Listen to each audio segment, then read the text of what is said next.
Hello, Beanaroonies! How are we doing? Hello. How are we? Happy Friday to y'all. I hope we are all doing good. How are we all? Rusty coming in with a big old daily bean and the first and a mighty Hoya! How are we, Rusty? I hope you are well, my friend. How are we all doing, folks? Happy Friday to you all. Yeah, it's Friday. We are going to do some painting. It's Friday. Yes, we are. It's a bit of a weird one. I wasn't, obviously, as I said earlier in the week, I wasn't originally streaming this weekend, so now we are. I'm kind of like, actually, there's quite so many projects I want to try and make some good headway on. But yeah, I'm hyped to crack on and get on some things, which is going to be good. Knackered, 2 lates in a row this week. How are you all doing? Yeah. I feel like lates were always a bit of a weird one, because like, I think the worst one I always had was when you did you did late, a day off, then an early. Like, because that was always just, you never really got a day off, you just slept. And then ran around because you had like minimal time because you had to try and go to bed early again. It was always a weird one. But yeah, that is fair. I mean, every night is late night for me. I don't go to bed before 2 a.m, so that's just me on a late. Oh, how we doing? We're doing all right. I'm trying to keep myself not sad about not being fed. I'm gonna keep talking about it because I'm really sad about it. But otherwise, no, we are doing good. We've got a lot on this weekend. We've utilised the time that because we can't drive over there. It's kind of like it's probably for the best in the long run of things. So yeah. Ooh, thank you. Barely bringing me some paper. Yes. Rust here with a 100 stream streak. What the?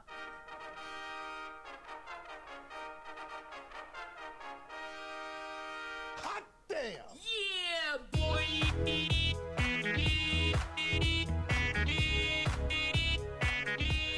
100 stream streak. That is incredible. Thank you so much, Rusty. That is insane. If I hadn't already given you a VIP badge, we'd give you another VIP badge. Thank you so much, Rusty. That's incredible. 100 stream streak. That's wild. That is wild. That is more streams than we've done this year. That means you've tuned in for every single stream this year? Because I think it is more. No, is it more than this year? I think I worked out or something over the weekend that it was like we're what 30 something weeks into the year. So we're about we've done about 90 streams. So it's like, woo! Yep, always here, even if I'm leaving a lurk at D&D, and it is incredibly appreciated. Thank you so much, Rusty. It is incredibly appreciated. Oh, thank you so much. How was D&D this week, by the way? Did you have a good time? Any fun adventures to be had, or any shenanigans? I feel that's always the appropriate word for D&D, is what shenanigans happened. That's always the big one. No, but thank you so much, Rusty. That is incredible. Yee. We've got various bits of news to talk about, though, today, actually. You're thinking about what we're going to do. We're going to start off by having a chat about some of the stuff that's been announced in the last 24 hours over on GW's website, because there's quite a lot. So I want to talk about that. And then we are going to have a little bit of chat about what's happening on Sunday, because if anyone missed it on Wednesday's stream, this Sunday is exactly 6 years to the day that we started streaming. Our first ever stream was on the 26th of July in 2020. So it feels really odd how this has kind of crept up on us. So we're going to do some different stuff on Sunday, which is going to be fun. Yeah, we're going to be talking about the past, the present, and the future of the channel, which is going to be incredibly important. So yeah, I'm very, very excited. And then, of course, in between all that, we're going to do some painting. That's the plan. We're going to get some painting done. But what are you lot all getting up to today? Yes, we finally paid off my character planting D's nuts in the ground. All of D's nuts in the ground, right? Yeah, what is painting? I know, what is it? It's that thing that people can do really, really, really well, and I sit and stare at and go, how do you do this magical power? It's like, how do you do this? How are you doing there, Verity? I hope you're doing good. I'm going to have a hydrate. I'm going to put the fan on as well. Just realised it was not on. It is already getting warm in here. So we'll be taking an extra break today as we get through.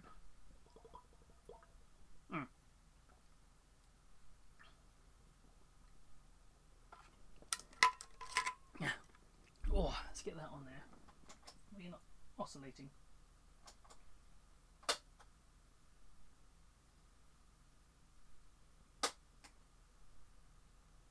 Come on, fan.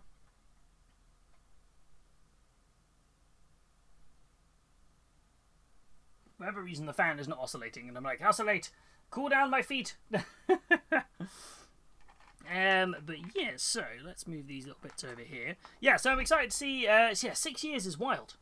It is absolutely nuts. Which is just absolutely wild, I think. It's that thing that makes me feel a wee bit jealous. No, yeah, yeah, yeah. No. Hey, Valrath, how are you doing? I hope you're doing well. How are we? Has anybody seen the Hey Gears G1 Color 3D printer? That's the Kickstarter one. That's a bit like an inkjet printer, right? That everyone's kind of raving about at the moment. It looks really cool. If you're on Instagram, check out is it Spen's Painting? SPEN. Let me just find their Instagram. They've been doing reviews of it. For it. I've seen that technology previously done by Strata Systems a couple of years ago at UK Games Expo. They were kind of showing off what it was like, but there's a few people who have got them. I know it's slightly controversial because a few people aren't happy about the AI element of it, which is kind of interesting. But let me just grab... I know Spen's Paintings had one for a couple of weeks, and he's been doing reviews of it. Where are we? I don't think it's super controversial. I don't know. I haven't looked into exactly what the that's Spen's Instagram, and that's their video talking about the Hey Gears printer. They've got a few others on there as well, but that's the main one that kind of they've done a few bits for it. They do a really interesting one where they talk about the 3D printing bases as well. So that one looks really interesting. Last time, yes, that was it. It was a spinning print bread, and then it was like strobe lighting. This one is more it's not Core XY. I don't think. Is it Core XY? I can't remember if it is. I know that I can't remember if the print bed moves in one axis and the printer moves in another. I think it's that way round, if I remember rightly. But it looks really fascinating. I think it's going to have some interesting applications. I don't think there's any like concerns about it. I think it should be no, it is a concern. I think there's gonna have to be some interesting rules around it for painting competitions. I think it has its place as a piece of technology, because there are things that you can do, like people who don't want to paint minis and haven't really bothered getting into 3D printing as a result. Their D&D nights, they have one of these, and they can print up everybody's characters, which is a cool way of doing it. You print it in, you digitally color it, and then boom, you're away, right? I think the downside in my brain with it is like there's now going to have to be so many more checks done on painting competitions, because although when you look at them they don't look painted, I can't imagine it's going to be long until people use it as like a base and they kind of trace over it in certain places. They like add on a few extra colors and make it look painted when it's not. I think there is a big and that's harder for independents to try and figure out, independent painting competitions. But I think it's definitely got an interesting thing for it. I would love to know what the cost is, like kind of the ink cost sort of style of it. Disco 3D printer, Megala, let's go! I was so close to buying some of the damned minis from Wargames Atlantic, but then faces. Ooh. Could you do? Could you put helmets on them for the damned minis, or? I'm not sure how that works. Sanjiro! How are we doing, my friend? Welcome. You put the meatballs on for dinner and the pasta. Hells to the yeah. You just got dry meatballs and pasta, or have you got a sauce? What are we going for? They are helmeted head, but not enough for all the models in the box. Ooh, kit mashing time. That's what it sounds like to me. Gonna get some kit mashing. But if anyone wanted to know what we were kind of talking about there in terms of the printers, this is it. If we switch over to this camera here. Hi, I'm over here now. Let me grab up the old browserino.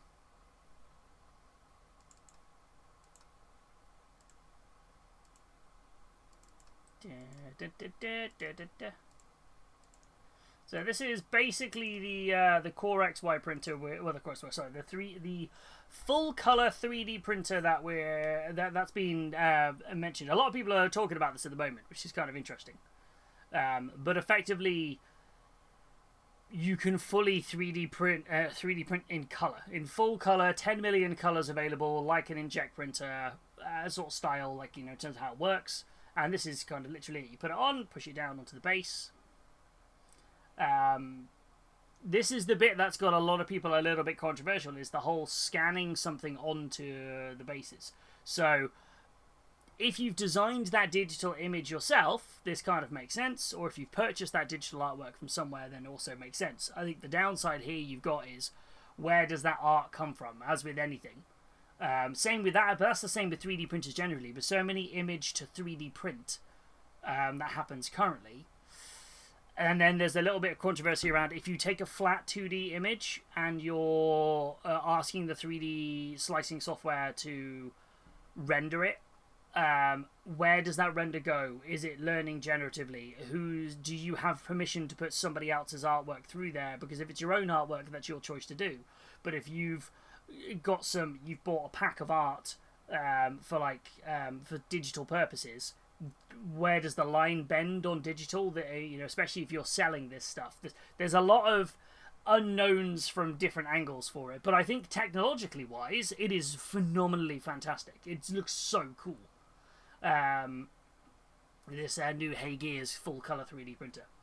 3D printing is just becoming more and more and more advanced and attainable. And I said, I think I told someone to clip it a little while back. I said a couple of years ago, I said the printers at this moment in time are as detailed as they can realistically get without kind of just pumping numbers for the sake of pumping numbers. So I think 3D printing companies are going to focus on two different areas. One, quality of life, making it easier to maintain and faster to print and easier to remove like supports and various things. And two, full color. And I feel like this has come literally full circle. That fact that full color 3D printing is at home is going to be available. It's very expensive on Kickstarter. I think the Kickstarter is here. So where are we at? It is $3,600, so it is not cheap, and that's the early bird pack. It's gonna be $5,500, and that gives you everything. That gives you the printer, all the resin, all the ink. The storage box to store the resin and ink, so they all stay like at the right temperature that you need to use. It's ridiculously expensive. A starter pack, just the printer on its own, is about £1,500, which is still very expensive when you think you can pick up a very good, high quality 3D printer at this moment in time for easily about less than £300. You get a good quality one that you're just happy to use at home. But then again, this is full color. So, I don't know, with the technology involved. There's a lot, yeah. I think there's a lot of stuff. It's going to really... I've seen the stuff that this printer can produce, and it is fascinating. I am, again, to say my kind of point here, like, my big nervousness with this comes from, like, not the everyday user who is going to use this for who is the target audience. I'm thinking of the people who are going to try and use this and pass off work that is not their own? What's the protection for artists? What's the protection for, you know, the AI conversations around this? Like, there's a lot of unknowns. I think it looks fascinating. There's just a lot of unknowns that make me very nervous. Now, Hey Gears, in all fairness, are pretty good with this stuff. They're very much, they tailor their system to be like, this will work perfectly as long as you keep it in our system side of it. But at the moment, AI is such a polarizing subject at the moment, it does make me slightly concerned. But it is, yeah, it's interesting. But it talks about like kind of like the differences between the artwork. So like full color versus multicolor versus single color. So it's interesting. It's interesting on the detail level of it, like what you could produce. I just think this is the bit that interests me the most. The water soluble supports. So the idea that it basically prints this water soluble resin to hold everything in place, and then afterwards you just take the MIDI, drop it in the water, and that dissolves, and then that water can be disposed of with no issues, which is the more impressive part. That very much intrigues me. I'm like, ooh. I think this is going to be something that there's a very specialist, very specific number of like very specific type of person who's going to be really interested in this, and I think it's not for your everyday user. It's not until it becomes more affordable. Definitely is fascinating though. Long-term operating costs. So, yeah, I'm intrigued to know kind of like total print volume. Yeah, I think that's one of the questions I have here is how do it says long-lasting vivid colors. It says after 3 years the color is still popping just as much. Okay. Yeah, it definitely pricey. Very, very pricey. I mean, it's an incredible piece of technology. It's absolutely phenomenal. This is the bit that I really like, has got me quite excited. The idea that you could print it onto t-shirts, because you can do that already with FDM printing. You can print something in TPU, and then lay it onto a t-shirt, and then put your iron it on, and it will melt it into the fabric. So you have like a really cool design on a t-shirt. The idea of being able to do that in full color is definitely intriguing. So that's kind of an interesting one. So, yeah. This is the bit where it gets me very uneasy. Giving access to text to 3D and image to 3D generation in the hands of people who most of the time it isn't going to be a problem, but we know from experience here in the wargaming community, there are people who will then go to places like Games Workshop's website, rip the image, paste it into here and print a miniature themselves at home, which is theft. Don't care if you like Games Workshop or not, it's theft. And if you disagree with me that one, feel free to leave. Always been very clear on that stance. The thing is bigger companies like Games Workshop will probably be able to put some sort of like a thing into play to negate that from happening. My issue is, what about the smaller independent companies, the independent artists, the solo, one-person bands? What about someone like myself, how am I going to be able to protect the artwork that I have licenses for from people just going onto the website, grabbing a Witch Song miniature or a Golden Thief one or something from Blackbird Miniatures, these amazing pieces of art, and whack it into this? That's the area where I'm uncertain, and I think I'm looking at it through a very specific lens. But yeah, I think from a technological point of view, it is a phenomenal piece of kit.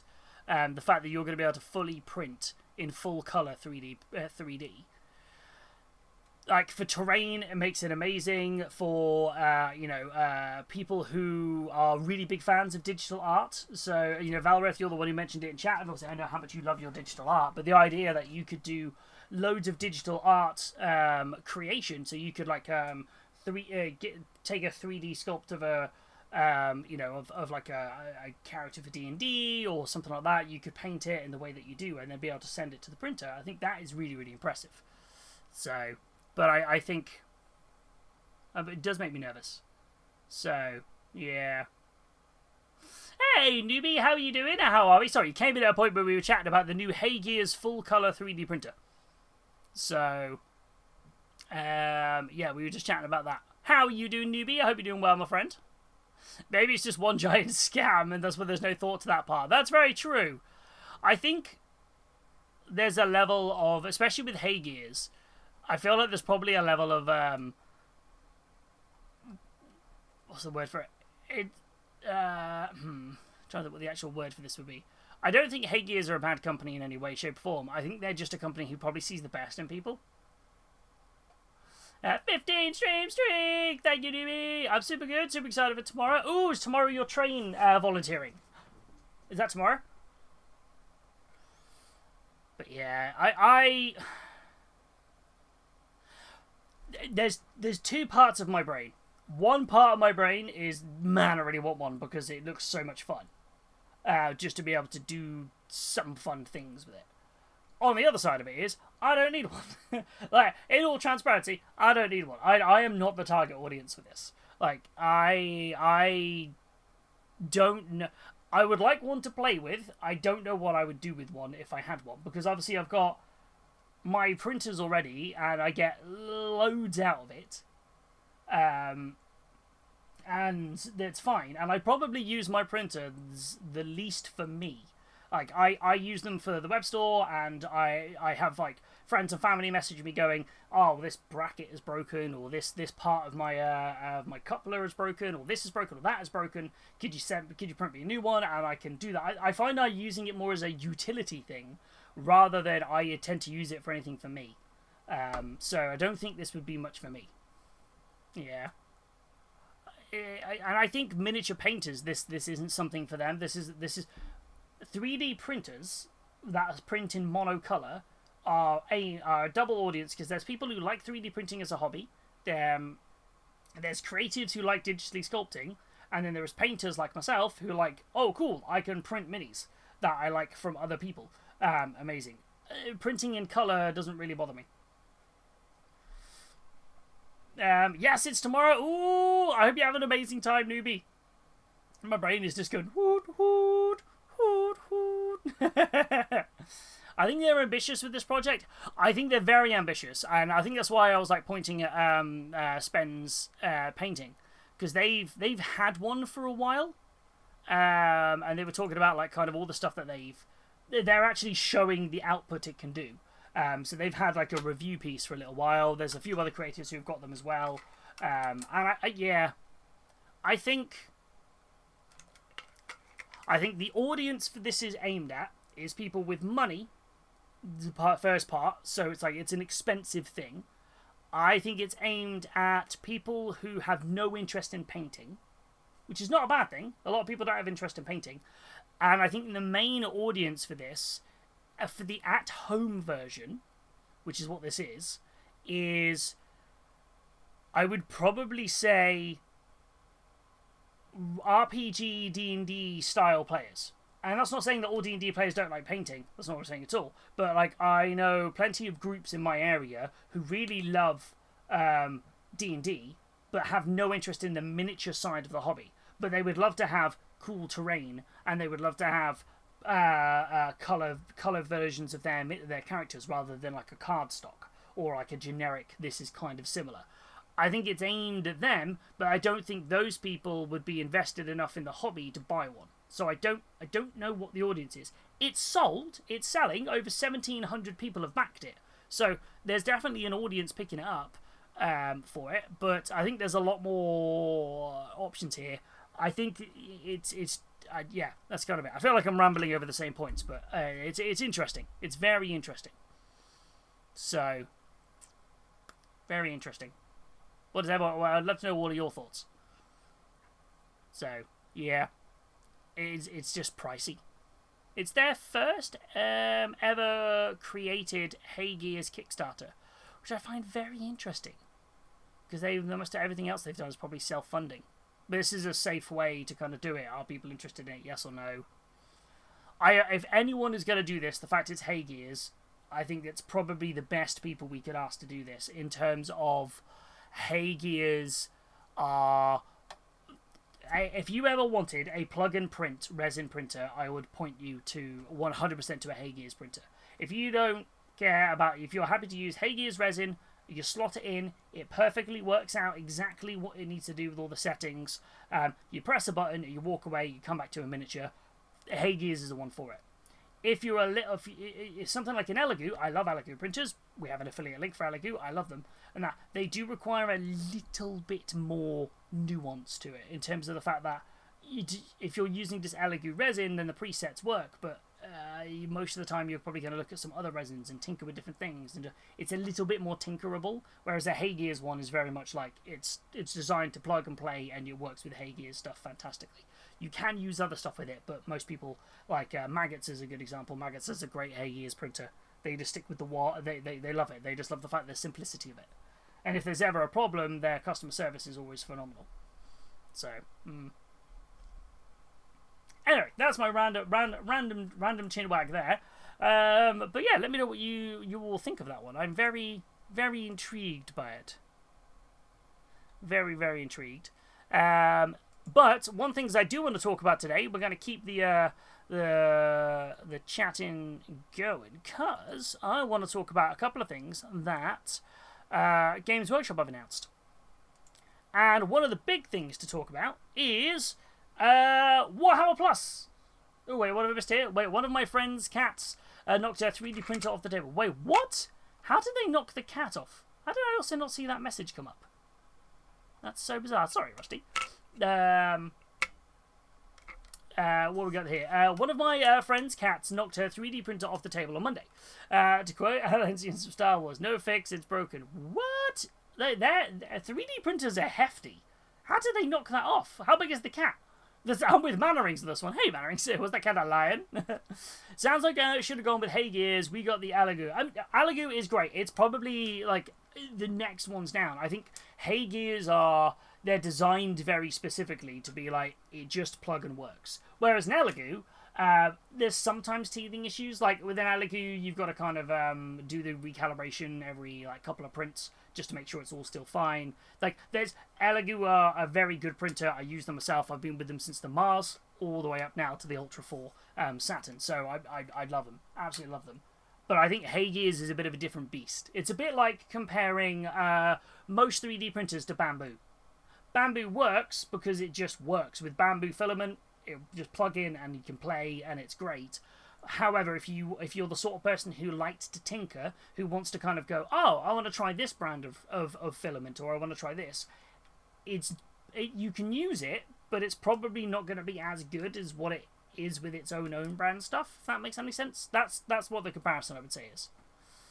We have had a lot... Whoa, you've had a lot of calibration issues? What's happened with yours? I mean, which printer have you got for yours, by the way?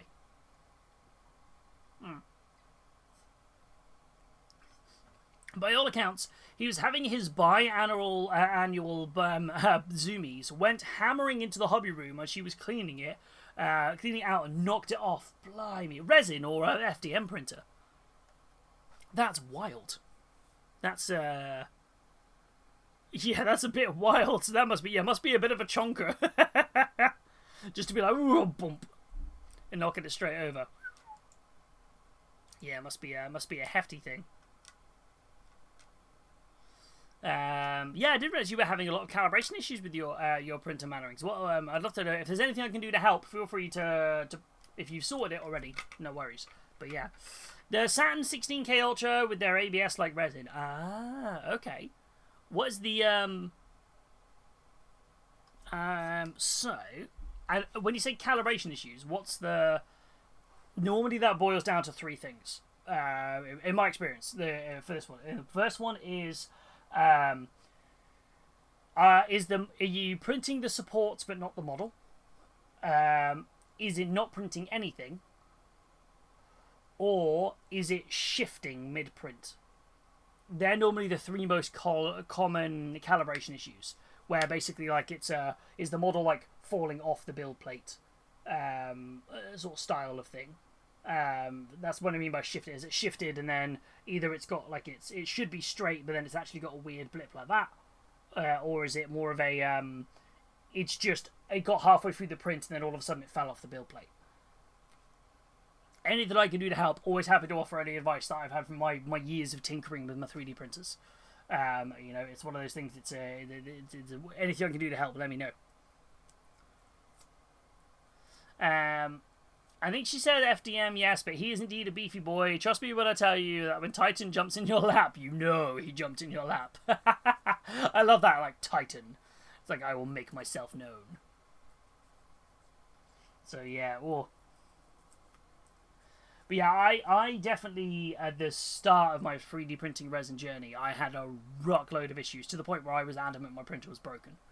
Because I was like, this is so frustrating. Like, why is this not working? And every time I tried to print something, and then different people gave me different advice, and eventually I just kind of learnt my own way through it. But yeah, it's one of the ones that sometimes you just kind of muddle through. The thing is, the name Titan was ironic when he was a kitten, because he was such a small bean. Oh, it's like, no, mother, I have grown into my namesake. I am Titan. Now scratch my belly and feed me dreamies. Meow. Feel like I need to counter a food craving this Friday stream gives me. 2 food wants so far. Wait, what have you wanted so far? I'm so intrigued. But yes, where are we at? Just been getting a lot of failures. It's often on the model is falling off the build plate early. But yes, my take on... Yeah, feel free to drop me a message. We've got the 3D printing area in Discord. Or feel free to just ask the question in here or whatever. I'm always happy to help. I have come across that a lot myself. If it's been in the last couple of weeks, heat is going to play a massive part of it. I have ceased working on orders for the web store, and then everybody who's placed an order has got a message saying, unfortunately, there's going to be a delay or you can have a refund. Because the heat, the unprecedented heat wave we've had has really messed with the resin printer. So that's something as well. If it's been going on longer than that, there's a few things that are tips and tricks. But I hope everything's okay. You said about family issues. I hope everything's all right otherwise, though, for you. But yeah, but when you are at a point you're ready to, if you want any assistance, feel free to ping. Oh yeah, he's gone full Eren Yeager in Titan mode. Spaghetti and meatballs. Someone said the name of a local place here. Oh, that's true. That's very true. I feel like I was thinking about this earlier. I was like, what am I craving food-wise right now? Because I was very like... You know when you're after a particular, like, mouth feel? You're like, I want a specific mouth feel. I can't work out if I want crunchy or crispy, which is probably very similar, but I think crunchy and crispy, they're different textures. I feel like I want like a... Yeah, I'm not sure. I feel like I want one of those, and I'm unsure which way around. Because I feel like crunchy is something kind of like... Yeah, no, I think it's crispy. I think crispy is what I want. Crispy is like, you know, when you bite into like a really, really nice, fresh fish and chips. Like, that's crispy. Crunchy is just more... hey, Shiny! How are we doing? Shiny! How are we? I hope you're doing well. Getting there, just being old. That's fair. Just old being old. That is a fair one. Yeah, that's always a fair one. Well, I hope everything's alright otherwise, though. I hope it was all good. But yes, speaking of shiny, we got some shiny new things announced from Games Workshop. Should we have a look at them? So, we had some... Games Workshop put out an article earlier today, I think it was today, about the new Warhammer Plus minis, and there's some whopping changes that have been made. So, let's chat about those for a minute. First off, we have the 2 new Warhammer Plus miniatures for the year. The first one is a Blade Guard Veteran. So they're both kind of diorama style ones again this year, similar to last year's. So the first one is this Blade Guard Veteran that you can have helmeted or unhelmeted. Of course, it's miniatures, agnostic. It doesn't come with the Ultramarine stuff on it. you can like sculpted on. That's just transfers or painted, so you can paint this however you like. Very, very nice looking mini. Very, very cool. I feel like if we had, if I had a nickel for every time a Space Marine is stabbing an orc, on the base of its miniature, I would have 3 nickels, which isn't a lot, but it's weird that it's happened 3 times. So yeah, poor orcs. But a really cool sculpt. Really, really, really nice. And the Age of Sigmar one is a Maggotkin of Nurgle. Which looks really, really, really nice. So Nurgle's Rot Sword just dragging this poor guy's like, oh no, oh no. Like that, what is left of that corpse is being dragged. Like he's in the very nice sculpt. I'm with you on this one, Rusty. This is if I when I saw these, I was like, oh right, okay, well that's the one I'm gonna pick, right? Because that's absolutely stunning. Which then takes us to our new change. For the first time going forward on Warhammer Plus, you get both miniatures included with your subscription. So you now do not have to pick which one you want and then you have to buy the other one. You get both. Both of these miniatures will be included to anybody who subscribes to Warhammer Plus. There's the usual terms and conditions apply. If you pay for it annually, you get them at the start of your subscription. If you pay for the monthly, you do it basically at a certain point after you paid for a certain amount of months. This is how it works. So yeah, you are going to be able to get both of these miniatures now for the first time if you have Warhammer Plus, which I think is a good move. So, which is very, very, very, very cool. On top of that as well, there is also going to be the 2026 yearbook. Basically, from 25th of August, your Warhammer Plus subscription will include not just one, but both of these subscriber-only miniatures. And on top of that, for the first time, your subscription will also include the Warhammer Yearbook, an indulgent look back at the best of Warhammer miniatures of 2026. So they're kind of doing this kind of coffee table style book of like, this is what's released this year, let's have a little bit of a look back at it. And that's going to be included as well for it. So, which is interesting. So, I love the note after the paint the space whatever chapter. Where is it? The what does it say here? So yours be whatever chapter you like, and then it's got the bit at the bottom, isn't it, where it says the orc can also be any clan, although it doesn't look like he's this lucky day, so maybe not Death Skull. With that as well, they also announced the new Good Evening Epic. How are we doing? They've also announced what shows are going to come next year. So there is going to be 4 new animations, and they've only announced 2 of them. One is going to be an Age of Sigmar animation, and the other is the highly anticipated Astartes 2 is officially going to release as part of the next year of Warhammer Plus. So from August, when the subscription resets, your Astartes 2 will drop as well. So that's set to planned for December of this year. Which is going to be interesting. So, yeah, I love that. Everyone's like, Epic! We're all happy to see you, Epic. And there's also going to be the Warhammer Vault still going to be there. They're still going to put more like older White Dwarfs, older books, and like Imperial Armors, that sort of style of books, campaign books, that sort of stuff going to be in there. You get the apps as normal. Everything's going to be the same. The only thing that is going to be different, and they have made it very, very clear on here about that, is the price is going up. So, the price is going up for it. By £1. It's going up by £1. So, instead of it being a $5.99 a month, it's now going to be $6.99 a month. And it's still the same maths, where if you pay for it annually, you pay for 9 months, but you get 12. So, takes the annual subscription from £50 a year to £62 a year for it, which sounds like a big jump. It's basically £1. So yeah. So considering you're now getting 2 miniatures plus a book, it's not bad actually. The miniature itself, cost-wise, if I pay for mine annually, so I would pay, I pay the £50 a year, and then I get one free £28 miniature. And then I can buy the other one for an additional £28 if I so wish. this is actually, I'm paying £12 more and I'm getting the second miniature. Seems pretty good. It feels like a good deal to me. Like, I'm pretty happy that I'm still saving £14 overall because I've always bought the second miniature. So, yeah, pretty good on that one, I think.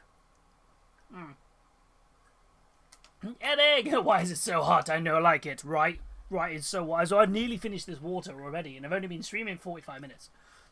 It's so like, thank you for the 7 stream streak, Epic. I was... Where are we at here? I still have 15 models to paint for Articon, and I leave in 10 days. I've not finished a mini in over a month because it's too hot to paint. Hopefully you got this. You can do it. What are the 15 models? Are they like just infantry, or are they quite in-depth minis? Not that infantry can't be in-depth, you know what I mean. But damn, I was expecting at least double. No, yeah, I had the email today confirming basically that Warhammer Plus. I had the email going changes to your Warhammer Plus subscription. So I went, oh, here we go. Everything's going up in the world. And then they were like, you're now getting both minis. You're also going to get a book, but we are putting your price up by £1 a month. So it's $5.99 a month. It's now going to go to $6.99 a month, or instead of $49.99 for the year, it's $61.99 for the year. And that sounds bigger than it is, but that just equates for the £1 a month. So it's kind of like, eh. And if you pay annually, you still only pay for 9 months instead of 12. So it's pretty good. So which is fair. I think it's kind of fair on that one. I just subscribed last week. Ooh, did you do it annually or monthly? If you did it annually, you might still be able to get hold of your minis. Because you have basically, if you subscribe before the 25th of August, you'll be able to pick one of these free minis.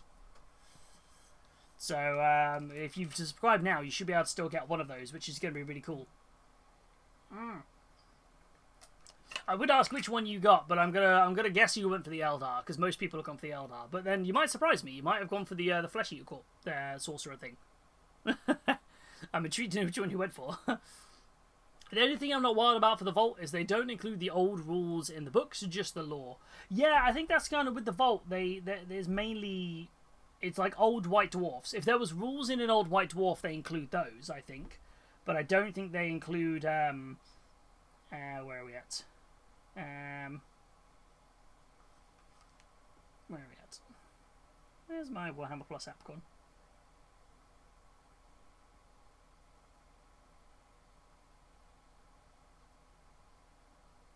Oh, it's called Warhammer TV, that's why. I was looking for the Warhammer Plus app, but it's Warhammer TV. So, yeah. But, yeah, I think otherwise the rules, yeah, they've only ever put the lore sections in it rather than the rules, which is... I don't know how I feel about that, because I'm kind of like, it's a bit of an odd one. But I think because...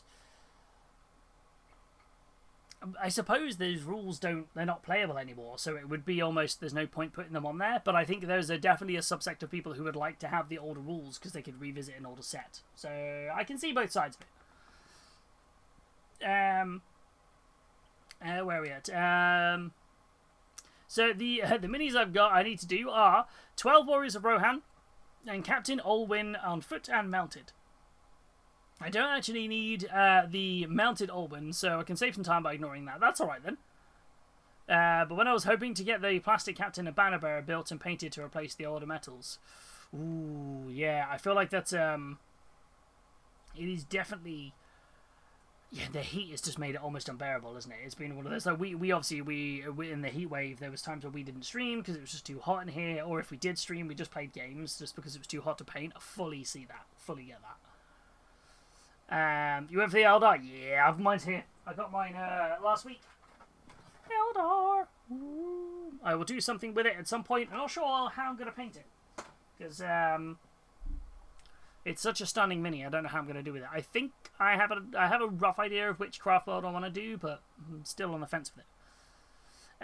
Even with the wet palette, the paint's drying too quick. Yes, yeah, I find the exact same thing. I do not quite understand why my paint is... it's just so hot. It's my wet palette. I'm having to like top it up pretty much on the hour, just because it's just completely just drying out. When it's not, it feels like I'm fighting it to get it done. Not quite. Yeah, I can get that. I fully get that. Super Weasel!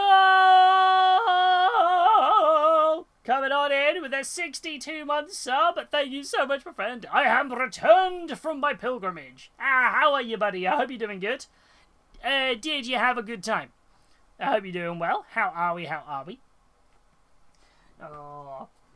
But yeah, I feel like that's it. Yeah, you're almost, when you're painting in the heat, it's just like you're just painting because you're like, I need to get this finished, and it's almost not enjoyable. So then, like, the next day, if you're anything like me, you look back at the mini and you go, why have I done that? Like, and then you get annoyed at yourself. I get it. I fully get it, Epic. Hopefully, though, isn't it predicted to drop down a little bit over the next week or so? Isn't it meant to... I know you've only got 10 days till you're meant to be there, but isn't it meant to be dropping in the next few days? Also, really random thing. If you're painting at your desk, one thing that we've done a couple of times during the streams, it's cooling a little bit now, so it's not as needed. But I've sat here in like my a big like comfy pair of shorts, and in the baggy shorts, I have literally put 2 of the you know, like the ice blocks that you put in a cool box. I just put those in my pocket. Made such a difference. Just literally had the fan on my feet, put those in my pocket, and I was streaming, and it was fine. Because obviously they don't like get wet like melting ice. They just kind of sort of get a little bit condensatey.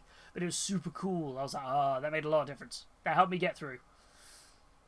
I'm the same. It's been too warm to paint. That said, I wanted to test my Ark and Space Marine models painted up. Ooh, my Orc and Space Marine models painted up. Yeah, it's just been too hot. It's just so hot. I'm tired after a 5-hour drive back from the lakes. Well, you made it. That's the main thing. You made it. You have survived.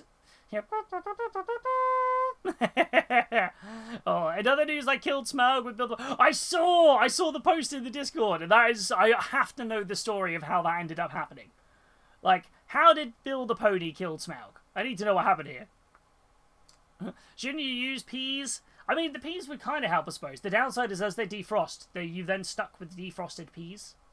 Whereas the cool blocks, they just return to liquid inside the plastic, and then you put it back in the freezer. He had the rest of the Fellowship backing him up. I love that, though. But the final blow came from Bill the Pony. He rolled a 6-6 to get the final wound. That's what tabletop gaming is all about, though, isn't it? Those memories of just go, hey, do you remember the time that Bill killed Smaug? Oh! It's like the one I always remember with one of my friends at the... we were playing in the local games workshop, and somebody basically fired a scout sniper into an orc Dakka jet and it blew it up, and it was so fun. Everyone was like, whoa! It was so good. Diadrin! Good evening to you, my friend. It is the Trench Crusade painting wizard. We absolutely loved your stuff and for it, and it looks fantastic, the models do. Thank you for the Prime sub for 41 months. That is incredibly kind of you. Thank you. And Purple Spark coming on in with a 15 stream streak. There's so much going on today. We have had some big old streaks, some big old subs today. So much nudity in the chat. What's going on here? Why is everyone streaking? I know it's warm, but really? I know, yeah, I did see your message. Thank you, Diadrin. Honestly, the stuff was gorgeous. The texture you've got on those Trench Crusade minis was phenomenal. Absolutely phenomenal. I'm hoping he can bag himself a Mammoth next week. Oh, it's just going to become Bill the Bill the Titan Slayer, isn't it? That's what it's going to be. But no, thank you for sharing the minis. It was gorgeous. Nudity in the chat. Oh my. Yeah, I know, right? That's it. But we were, for anyone who's just joined, we are chatting currently about the changes to Warhammer Plus that they've announced today. Very TLDR version. You now get both minis included in your subscription. You don't have to pay extra for the second mini. There's going to be like a yearbook of all the releases they did that year in kind of a look back retrospective for all the different game systems. That's also going to be free. The trade-off is it goes up by £1. So instead of $5.99 a month, it's now $6.99 a month. But the annual deal is still the same. If you pay for 9 months, you get you basically when you pay for the annual one, you're getting 12 months for the price of 9. So same deal. So yeah, So it's kind of one of those. I think overall it's probably not bad. I think it fits better getting both models, because if, like myself, I pay the 50 quid a year for the annual subscription, I get the one model. Both models are worth 28 quid, so I get one of them, and then if I choose to have the second model, I have to pay £28. With the price increase, that means that basically I'm paying £12 extra overall. However, I am saving £14 buying the second mini, so I'm still quids in, I think, on this one. I mean, end of the day, these models are 28 quid each, so that is what, £52 worth of miniatures plus everything else you get for £62 a year if you do the annual subscription. It's not bad. It's not bad in my opinion.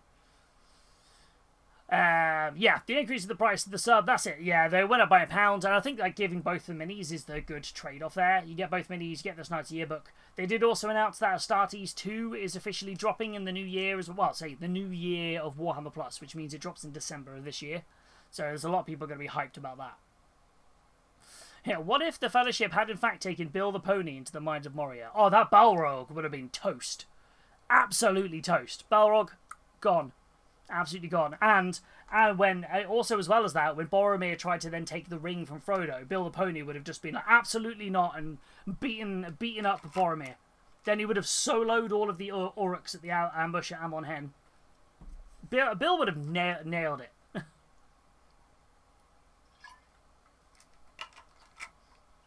Yeah. I normally buy both the minis anyway, so that's where I'm at. I normally buy both. So, well, I know what you mean, the extra one. You buy the extra one. So, yeah, although actually, I say that, I haven't picked this one up yet. I was waiting till payday. I've already got this one, but I haven't picked up this extra one. Because I'm always like, well, it's the only time to get it, right? The sucker for the FOMO a little bit. So, yeah. Yeah, here in Canada, the sub goes from $9.99 to $11.99, or $84.99 to $105.99. It's not too bad, actually. Oh, okay. That goes up a bit more here. Yeah, it's $5.99 to $6.99 here in the UK, or $49.99 to $61.99 is the annual subscription. So I'm pretty happy. Yeah, that's it. I'm so happy with both models. I mean, and to be fair, you're already beating us anyway, because you get Tim Hortons, and poutine. So I feel like you're an absolute winner already over in Canada. I'm very jealous. Now I want a French vanilla latte. I want a French vanilla latte, and I want a Boston cream donut.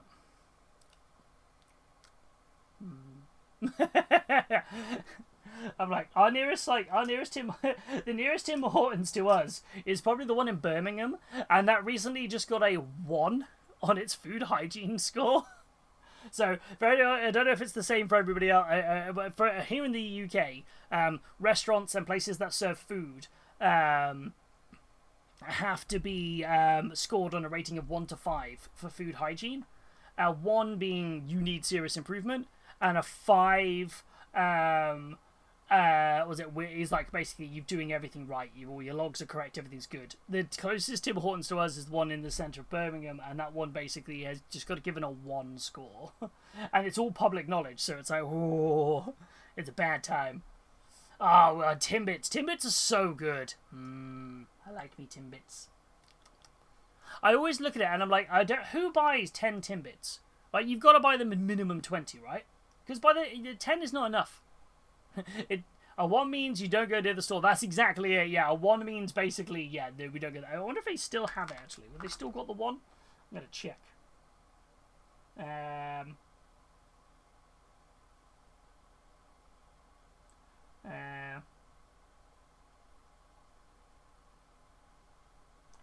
Tim Hortons, Birmingham food hygiene. It is still a 1 out of 5. Woo! Which is meaning major improvement is necessary. So they get a time window of basically they have to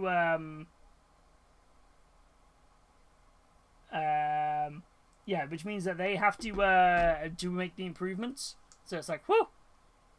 10 Timbits is heresy. Right, exactly. Minimum 20. Minimum 20 is the way to go. And I also get really annoyed sometimes when you get the Timbits and it's weighted too heavily in one direction of Timbits. Like, I don't mind having a random selection, because they'll ask you, do you want to pick or do you want a random selection? And I'm like, give me a random selection. And if I'm picking 20 Timbits, that means give me 2 of each Timbit, right? That's very clear, the instruction there. That's what random would kind of mean. I get really annoyed when they then go, alright, you're going to have 8 just plain. And I'm like, no, like, give me something else. Such a weird pet peeve. Oh, yeah, it's true, it's still a score. Yeah, they'll be keeping my sub, although with the yearbook, how many people will sign it? Wait. I'm not happy with the models. The Marine and the Orc are in the wrong poses, man. That's it, it's kind of it. It's, maybe that's it. Maybe you get the diorama and then you flip them. You do a Maverick from Top Gun. And we were inverted. That's what you go for. That's how it works. But that wasn't all that was announced over on Warhammer Community this week, because there is also... Dun, dun, dun, dun. Let's get a drum roll, because I feel this is quite a cool announcement.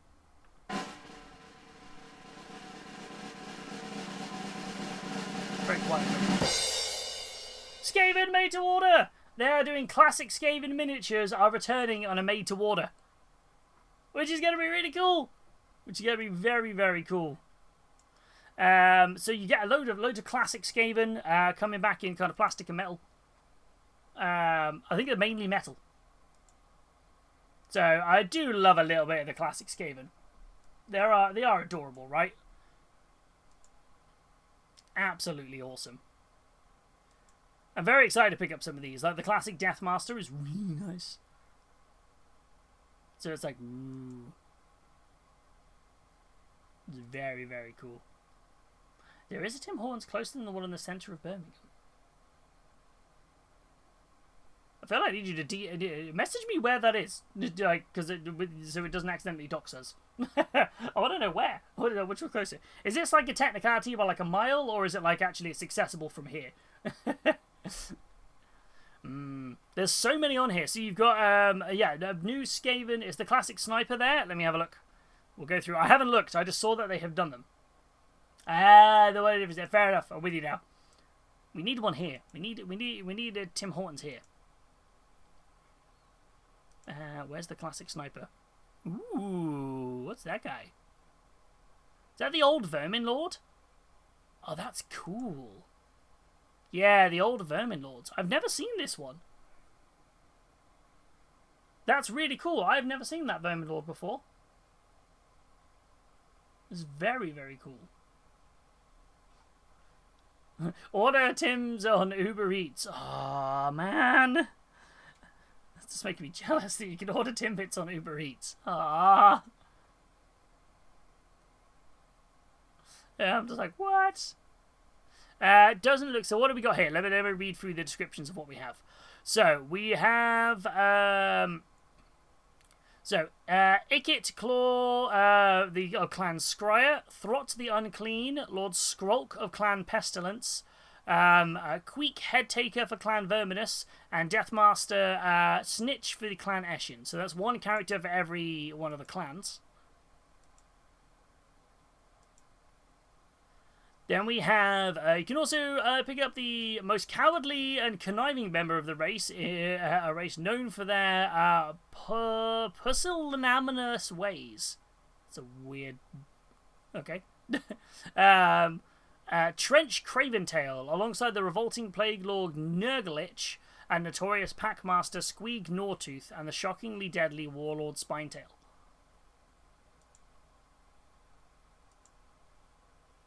Yeah, it's pretty cool. But it doesn't look like the sniper is on there. It looks like mainly characters. So... and then you've got, to wrap things up, 2 monstrous Vermin Lords bring up the rear, swollen with chaos power. The Resin Warp Nor Vermin Lord is studded with raw warpstone all over its back. All over its demonic body, seemingly unconcerned with its less than healthy side effects, while the classic Vermin Lord in metal leads from the front with his mighty glaive. Yeah, I've never seen this resin one before. Like, I've seen this guy. I always remember this one was really cool. But that one was... I've never seen that before. Thank you for the lurk, Battle Spark. I hope you enjoy your Timbits. But yeah, no classic sniper. But the Deathmaster with the 3 blades is so nice. So those are... Does it give us a time when these are going to go up for made to order? Made to order soon. Yeah, very soon, which probably means this weekend, maybe. They'll be announced. Now, Timbits, that's 3 foods. That was the Forge World one. That's probably why I never clocked it. I never really looked at the Age of Sigmar stuff in Forge World. To be fair, the only stuff from Age of Sigmar Forge World I got is I used to really like the Stormcast Eternal headsets they did from Forge World. They were always really, really good. Zanjiro getting their daily bean. Daily beans. That's 5 beans. You enjoy your beans. Daily beans. Yeah, these are really nice though. So classics, and an article I was never expecting GW to put out. Like back in the day, yes. Nowadays, not so much. So it's a really nice thing to see. Build your own Exodite terrain with templates. So this is a downloadable set of templates to make kind of like cardboard or plasticard versions of these bits of terrain for Exodites. Which is just really cool. Which I'm just like... they haven't done this in years. So you go to the downloads. And it's these terrain templates. It's just... like... print them out on a piece of paper. Or stick them on a piece of card, trace around them, you've got a template. It's really cool. They haven't done this in a long time, and I'm quite grateful that they have done it. Because like it just looks really, really cool. And just like, yeah, they're free. Just grab them, have a bit of fun. And it gives you build instructions and stuff for it as well, which is really nice. Thank you for the lurk, Super Weasel. We'll catch you in a bit. But I was like, this is actually really, really cool. It takes me back to like the older codexes and rulebooks where they used to be like, this is how you make the terrain. But to be fair, they have been doing more of this in White Dwarf articles. There's a few like White Dwarfs that have come out recently that talk about ways to create where's my brain at? Ways to make more sets of terrain.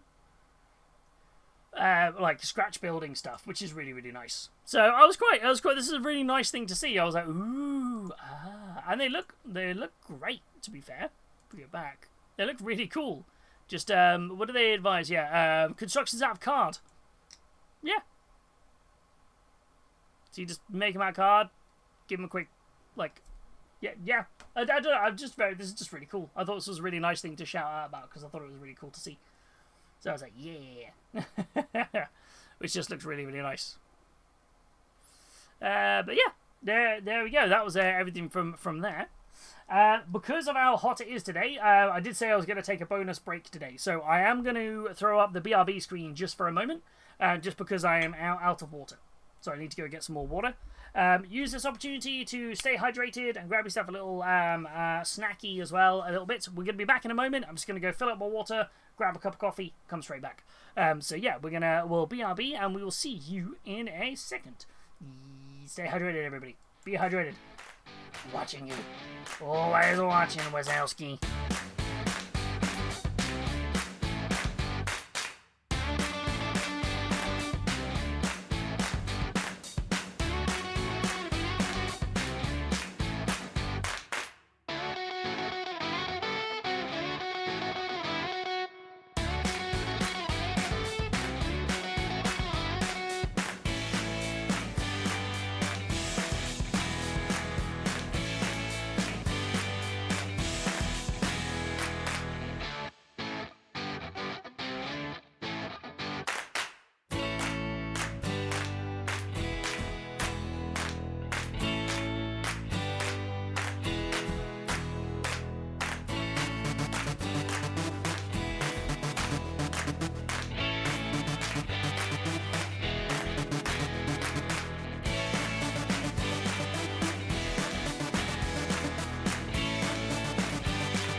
doing, chatteroonies? Hope we all doing good.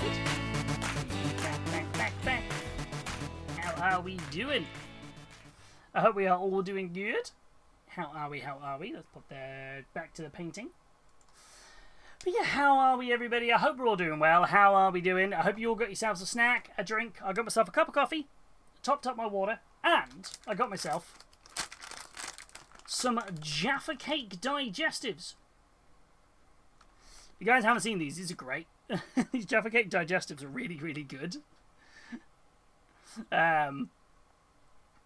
Like, they're really, really nice. They're not like, they're basically, that for me, that feels like that's just caramel, and then but it's orange flavored chocolate. Like, it's that sort of style texture. But yeah, these are tasty. If you're like a big fan of orange and chocolate, you'll like these. But they're more like caramel digestives with orange flavoring, rather than like a Jaffa Cake texture, obviously, because it's a biscuit, not a Jaffa Cake. But yeah, they're very yeah, look, like, so it's like a caramel in there. Digestive Jaffa Cakes, heresy detected. No heresy, just tasty. Nom.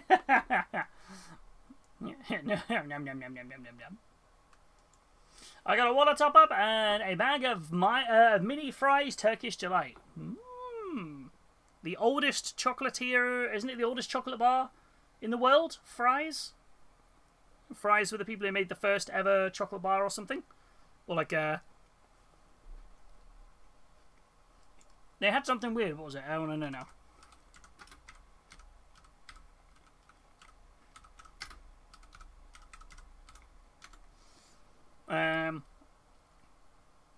Yeah, Fry's Chocolate Cream is the oldest mass-produced chocolate bar brand in the world.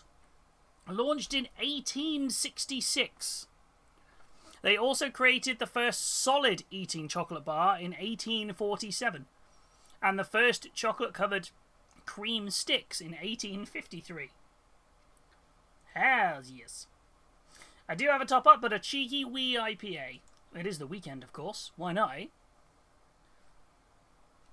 Indeed.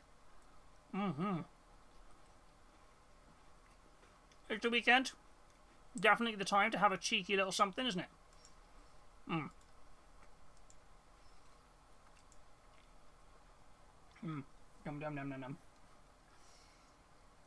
Right. So, today, we're going to do something a little different. We're going to still be working on this. However, my plan is to try and make some tiny little posters. That is my plan, to go on the inside of this. I want to make like some small little designs of posters that we can then tea stain. I probably should have tea stained the paper first. Because the last time I did this sort of style thing is I actually designed these on the computer and then printed them. But hilariously, despite the fact that I have 4 3D printers to my name, I do not own an inkjet printer. So I can only print stuff in 3D. That doesn't quite work for what I'm looking to do. So I want to make just like a poster or something on this. Maybe I can use some transfers on it or something. And then afterwards maybe tea stain the paper. Probably should tea stain it first, but we'll see how we do. Yeah. Ahoy, Azzachan! How are we doing? I hope we're doing good. Apparently I can't post vinted parcels all the way through. What?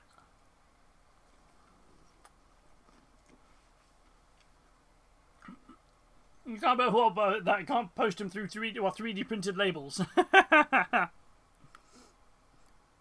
Oh wait, we do have the laser printer, don't we? Ooh. We have a label printer for the web store. I could design them and put them through the laser printer if needs be. Maybe that'd be quicker. My on-paper drawing skills are not very good. That's my main issue. Yeah, thermal printers, aren't they? Sorry, not laser printers. Yeah, thermal. The label printers. It would just be black and white. But then if I took the sticker and just stuck it to a piece of plain paper, Would that work? Maybe? Not sure. How are we doing as a channel, my friend? I hope you are good. Howdy, howdy, howdies. Design black and white and then paint them afterwards. Oh, we could do. Yeah, I'm not very good at drawing, is my problem. I'm going to put these custard creams away, otherwise I'm just going to keep eating custard creams.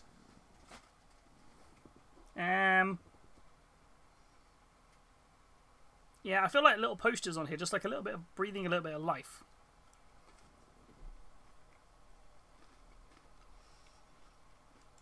I'm trying to do what a Necromunda.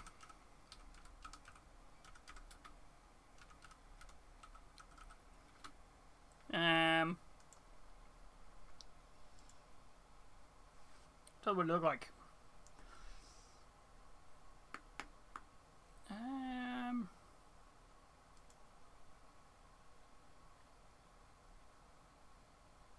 Just trying to think what we could do on the poster. Can I design one if we're doing the printy way? Yeah, go on then. Go for it. If you were doing it the printy way, yeah, go for it. You can get designing. I'm trying to be like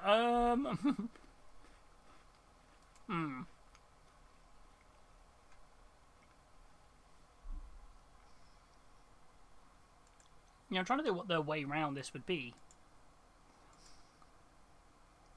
I feel like if I'm going to do a poster, the logic for me would be... Let me grab... So my original thought for a poster would be... because I'm trying to keep it like Necromunda-y, would be first up as like an Enforcer style poster. So like the Palanite Enforcers. So their logo is like the front of a skull, but it's just the front part of it. And I think like maybe that being quite simple there, but with some maybe the Hobby Time Easter egg posters. We could do some Hobby Time Easter egg ones, yeah. Yeah, we gotta make them look slightly Necromunda-y, but I feel that could be funny. Like a, oh yeah. Yeah, I feel like, I'm thinking House Goliath or Escher, and then like a Palanite Enforcer one. Maybe. I think. And then go back to doing some more graffiti. Maybe. I know we might be putting a lot of work on this, but I'm also like... I think it could be kind of fun. So... yeah, so let me just try and think how I'm going to approach this. I've got to think of the right size of the poster. Actually, that's the first part. Let me mark out how big these are going to be. I don't think particularly large.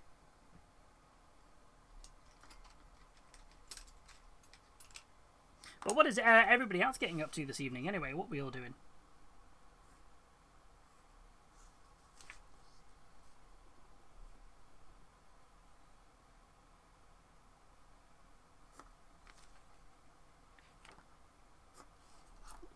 Maybe?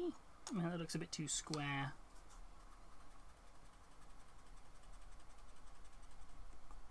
Man, I didn't realize how dirty that rubber was. Thinking around about that sort of size, though, seems about right. Kind of like what you would do as sort of like an A4-y style poster.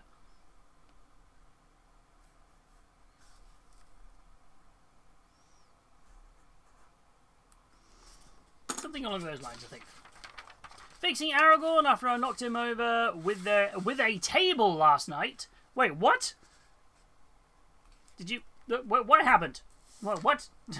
Is that with the table? Did you just like bump the table and the whole table went? Or was this a... You finally went... Ah! With someone who had so much frustration with playing. Right. Yeah, there's a lot of bizarre breakages here. Yeah, there's a lot of people who have broken things today. I hope we're all okay.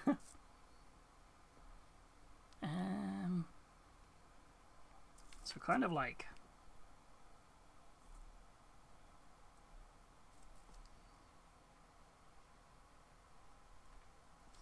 Because what's their logo? It's like they're like... It's something like our word is law or something. I was packing up a fold-up table that he was next to. No. Just like packing up, and then it just goes boom. And you're like, no. I was just looking for all my books, and I realised I was good, and I packed them all away. Darn it.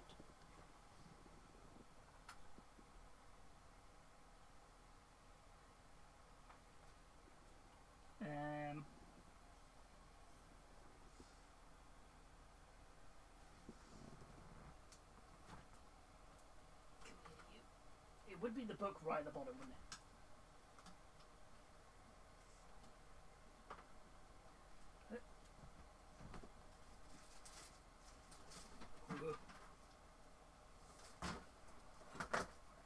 That's one of those moments where I'm pulling something from the bottom of a large pile, and that could have gone horribly wrong.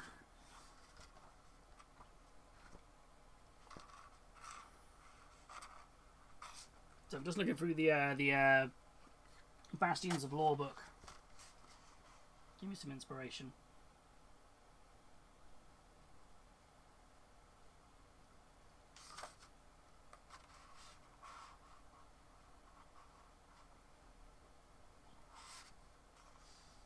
Yeah, so it was always like our word is law.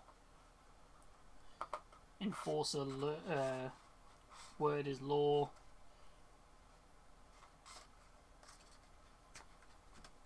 Okay, I think I've got some stuff here. Something around our word is law. I think if I go with like enforcer, word is law, and like some of the posters I could graffiti over that with like Goliath or something. And then that's kind of the symbol I'm trying to replicate. That they're like, it's like a skull, but the eyes are the Aquila.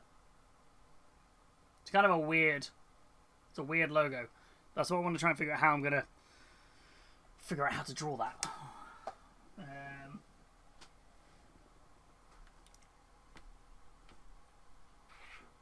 Don't know how I'm going to work it, but yeah.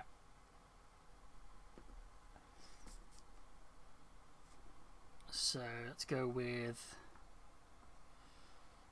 I don't know where I packed it away. I might as well have it next to me so I can at least look at it.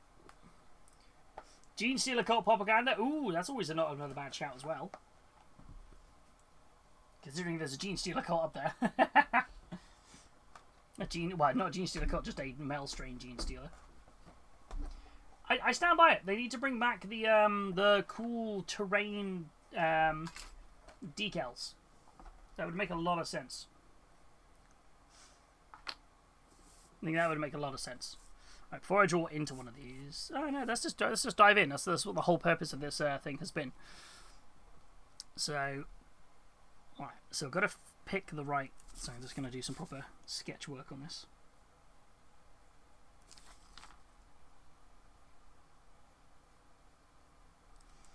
So I can kind of mark roughly where I'm going to be. So if the top of the eagles is going to be like here.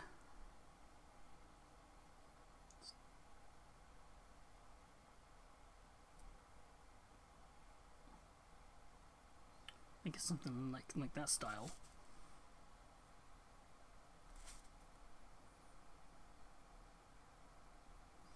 Kind of works, I guess. Just trying to figure this out. Zoom in a bit. Whoops. You guys can actually see what I'm doing then. I think I put them too close together.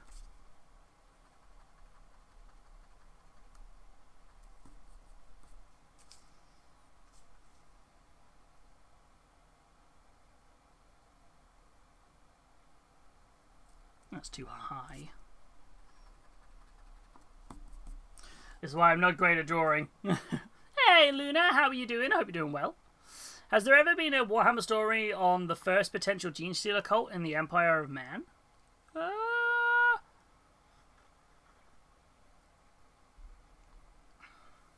I have no idea.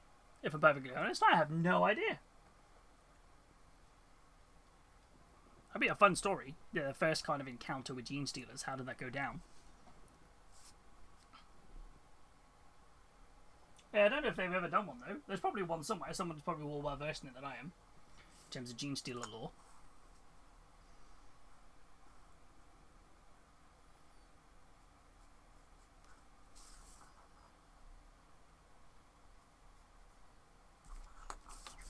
you with sketching this out a little bit. How are we doing, Luna? I hope you are well. How are things? It doesn't need to be kind of perfect. I just need to kind of get the rough idea.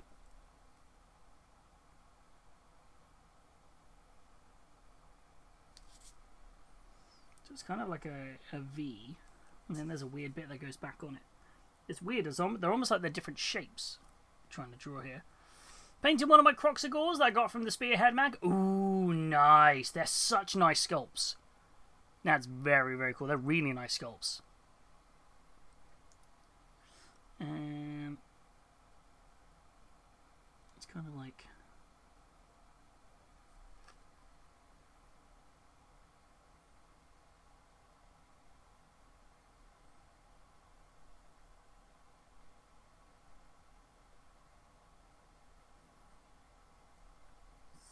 very odd. It's weird because I just realised actually like they're not actually connected to the areas we're kind of looking at, which is very weird.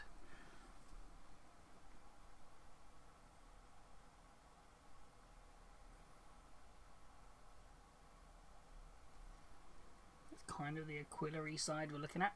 The kit is great too. I got 6. Ooh, no. What, 6 of the magazines or 6 Croxagores?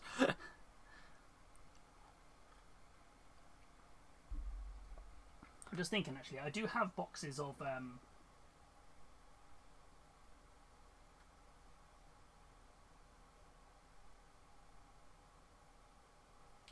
I do have some boxes of subjugators. I'm wondering if I could just take the transfers off there, but I never make life easy for myself.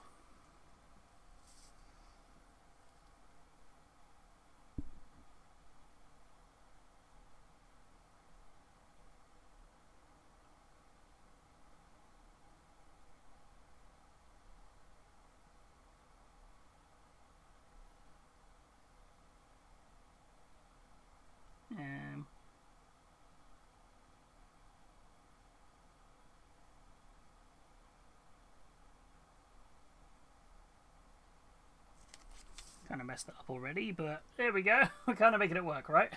But I picked up a couple of the Carnosaur mags. 6 Croxagores in total. That's I was thinking, that's a whole lot of magazines.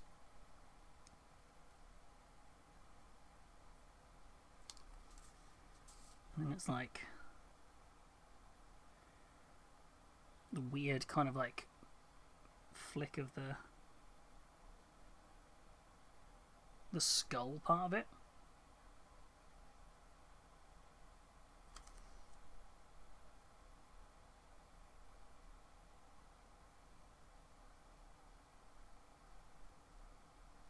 This is where you can tell I am not a drawer. Kind of goes in and then kind of get down to like the mouth of the skull. This is looking like I'm drawing something else.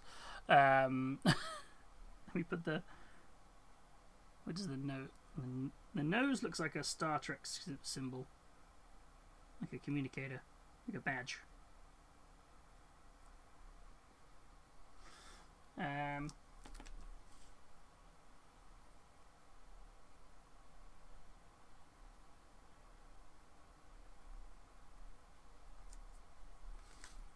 Don't think I've quite got this right. I think I've made the top too big, but we're learning. We're learning. Nerdholler! How are we doing? I hope we're doing well. Yes, Birdie Milkshake! How are we all doing? I hope you are doing well. How are we, Nerdholler? How's things? And it's like top of the mouth. And then you caught me very badly trying to design a poster for a Necromunda photo frame diorama. I'm fabulous. I've just created an unholy evil to unleash upon my D&D players. Ooh. Ooh, that sounds good. It is the killer rabbit of Carbanog. I love it. Yes, when in doubt. Oh, that is a good evil to bring out upon them. That's a good one. I saw something a little while ago that was like the most evil thing you can do as like a DM or something, which is it's something like go to before the session, give each of the players a just a piece of paper and go, this is just for later, which just simply says, you are not the imposter, and just watch the chaos happen. But everybody has, you are not the imposter. There's no actual imposter. It's just really funny. 2 words made it infinitely worse. Burrow speed. Oh, good lord. Is that the Van Sar icon? No. I'm trying to do... It's very similar, actually. I'm trying to do this. This is from the Palanite Enforcers logo. They do kind of... It's like a skull symbol. But the eye part of the skull is like... The eyes are marked by it being like a part of the Aquila. I think I've done a very bad job of it. But it's my first practice. It's fair. I'm terrible at drawing. You know, it is 100% where I'm at. It's like, I'm like, it's going to look like a thing. I'm going to figure out the thing.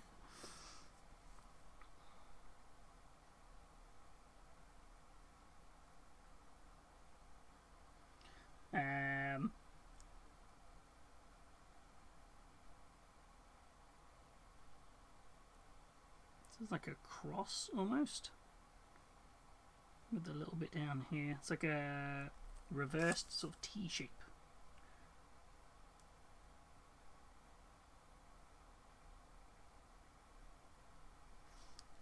With like a little extra... A lot of triangles.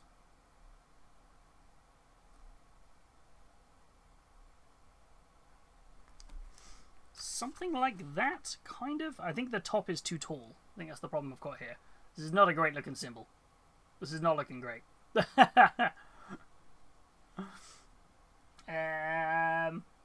Yeah. I'm not great at drawing.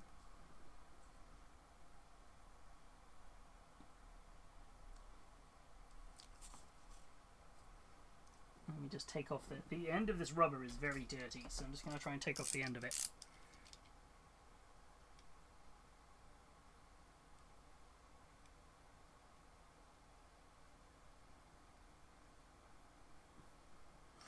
Oh, but yeah, I feel like for your D&D group there, Nerd Harler, sounds like they're in for a stressful session, and I'm all here for it.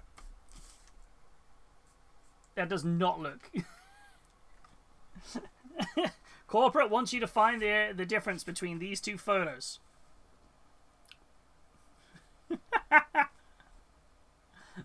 They are definitely the same picture. Well, I tried.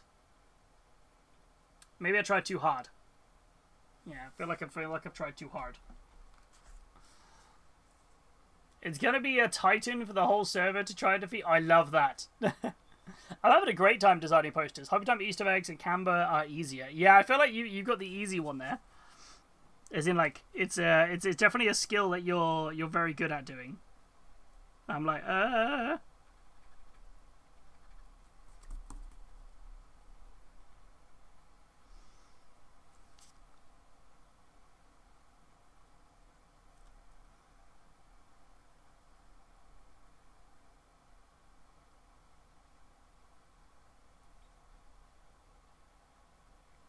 slightly higher. And then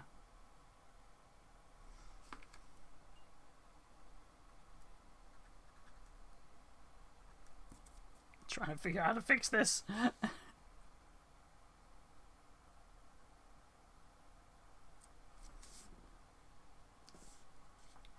Look, I've done the nose way too low.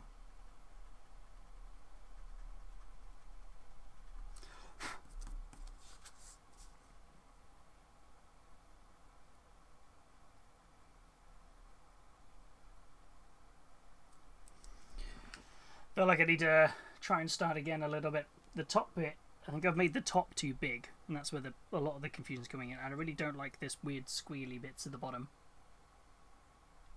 But the idea being like, it would say something like,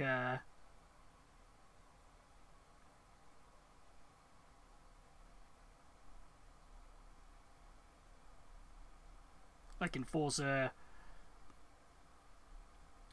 word. There's law or something, and that would be like kind of the poster. Then we sort of like rip it up and kind of figure out how we sort of like put that kind of on the back of this somewhere. But I think that's definitely probably a bit too big as a poster as well. I feel like if that's kind of the vibe I'm kind of going for. And then the idea would be I have like 3 or 4 of these. They're all kind of the same basic thing, like our word is law, Enforcer sort of style, but then various graffiti bits over them, which we could kind of paint over. I'm gonna grab. I've got a box of Enforcers just in the other room. I'm gonna grab them because I want to see what transfer sheets are in there. I might be able to trace them.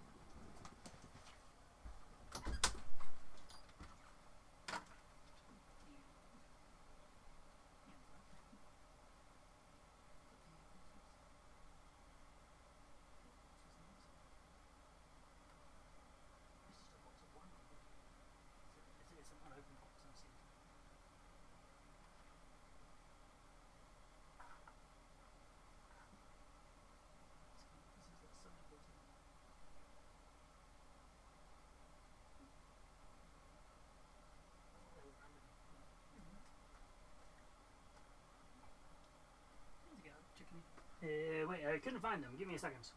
I'm still back. I'm just trying to find where they might be.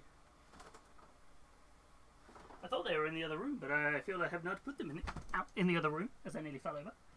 Where did I put things? Oh, wait, hold on. I found a different box. Has that got anything in them? Any transfers? No. Oh, hold on. Verity might have found it. Yeah, yes, where was it? I am blind. Thank you. You already found it. It was right in front of me. I was blind. I was blind as a bat. That's very much what happened there. I did not see. I was blind. So, yeah, I want to try and find out if I've got... Did these come with transfers? No. They don't come with transfers. That's really irritating.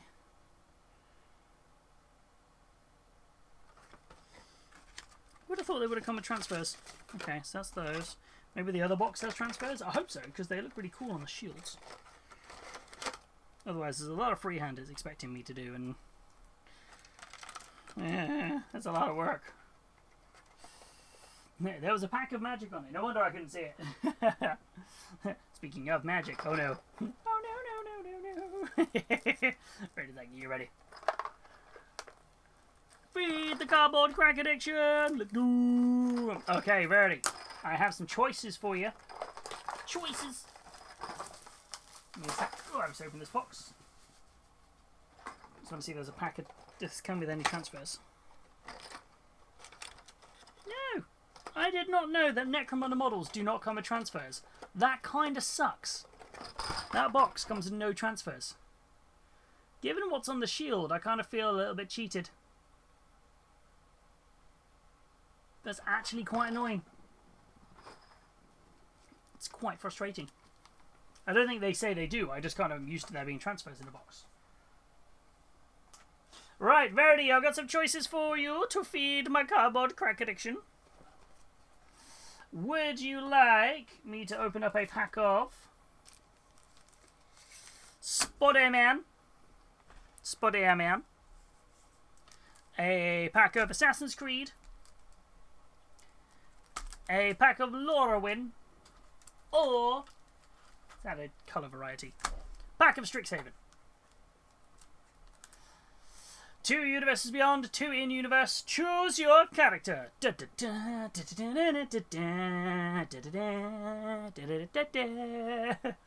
go Strixhaven. Strixhaven. Secrets of Strixhaven, probably one of the best sets of the year so far. Admittedly, the Reality Fracture is what I'm most excited for. And now that they've announced all the Star Trek cards, I'll be honest with you, I am pumped for Star Trek this year. Secrets of Strixhaven, it's a school of mages and magic. And it is the focal point for a massive universe-spanning event that is about to happen. And in the set, you can pull, probably the best cards we can pull is what's called the Emeritus of Woe, which is a really cool card. It's basically like somebody who's like really good at what they do, but they have a really cool second ability on it with Demonic Tutor. Alternatively, it would be something from the Mystical Archive, which would be great to either pull Cyclonic Rift or Force of Will. I would love to see, though, this has some of my favourite art from one of my favourite Magic artists, which is Dominic Mayer. I would love to see the Armageddon card from the Mystical Archive. Right, let's go. We're kicking off with Quick Study. Goblin Glasswright. The art in this set is phenomenal. Shopkeeper's Bane. Pull from the Grave. Rehearse Debater. Ooh. Potioner's Trove. Love this art. Strixhaven Sky Coach. It's kind of like a Thopter, but not a Thopter. Route Manipulation. Primary Research. I think we're getting close to the rare. Archaic's Agony.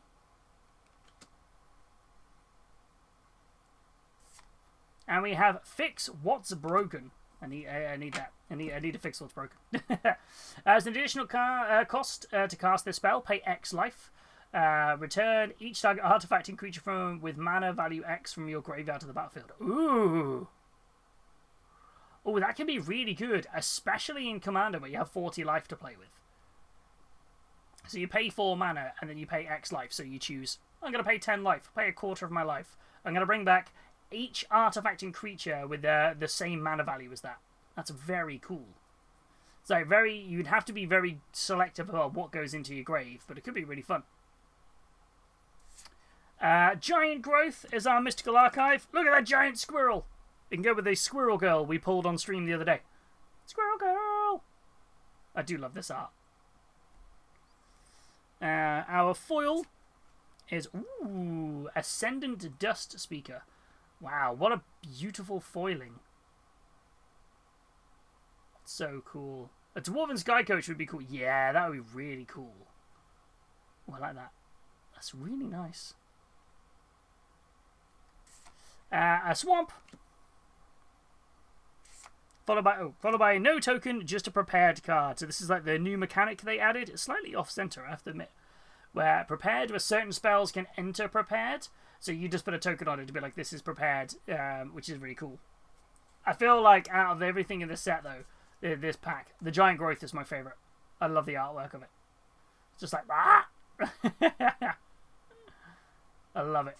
Absolutely love it. There's stunning stuff in here. I'm very excited by this set. Was so much fun, the story behind it. And the fact that it's continuing this with Reality Fracture later this year, I'm very excited. I love the squirrel. Squirrels!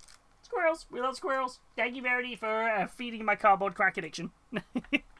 It's much appreciated. I have to admit, there's definitely a corner of our household that looks like a magic shop because of all the magic on the side. I need to sort through it.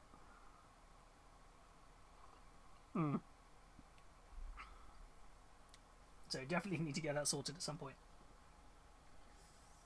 Right, so no transfers in the box. Surprised me quite a bit there. That has, yeah, it's quite surprised me there's no transfers in the box. But they're meant to be transfers in the box, and I just happen to not have transfers. Over to the old Warhammer store. I don't think Necromunda do have them. Sure. Oh, they've changed the web store. Oh, it's throwing my brain. The web store looks different. They've changed the banner. And the font looks weird. I'm being very picky.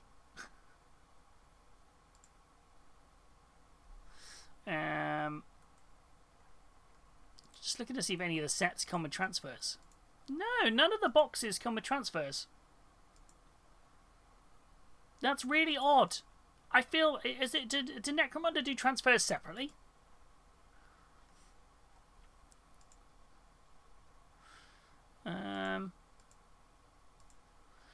Because the weapon and upgrades don't come with transfers. Is there really no Necromunda transfers? That feels like a real missed opportunity there. Oh, that's genuinely quite disappointing. That there's no transfers there for Necromunda. Guess I'll just have to make my own somehow. Gonna have to make it work. Just gonna have to do it myself. So when in doubt, I'll do it myself. Yeah, very strange. Yeah. Just flicking through the GW website. Getting the cricket out after stream, or use the cricket on stream. That would be a mess on stream. Me trying to use that. That's your territory. You're far more talented at doing that than I am. I'm just like, ugh. Okay, so.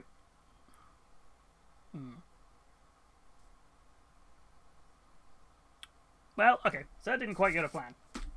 Not that I'm giving up. I just want to get back to. I was going to do some painting. So yeah, I don't think that quite worked as I was intending it to work with the poster. But it's going to take me some time to tinker with, so I can kind of make the posters separately. So, okay. So now, I need to figure out what I'm going to do. So I'm kind of at the point now where the only bits I need to do to the actual frame is just the extra graffiti, right? Ooh, yeah, that'd be good. You're really helping me. Because I don't mind even like I wouldn't mind like tea staining and like making these look a little bit grim, the paper, and then just like doing something on there would be quite good. There's a Palanite transfer sheet on eBay. Ooh.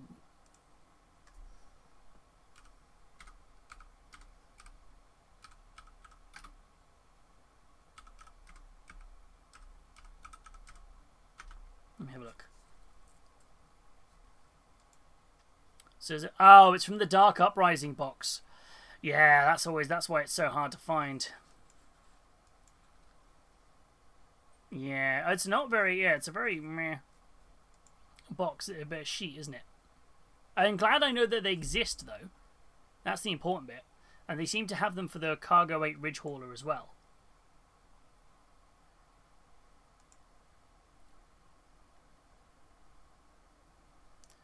Yeah. Okay, so I'm glad I know that they exist. Because, yeah, that came in the Dark Uprising box, which was the first introduction of the Enforcers. So, I wonder if the vehicle comes with it. Because those vehicles don't. What is their vehicles? Like the Tauros or something? Oh, this song just makes me want to play, oh, it just makes me want to play Age of Empires right now.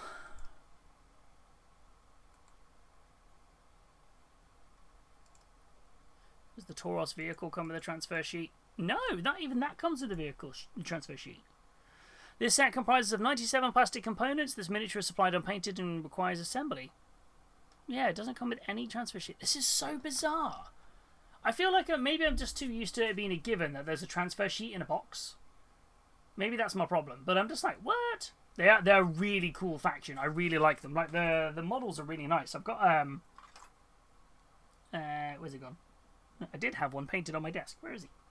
Is he fallen?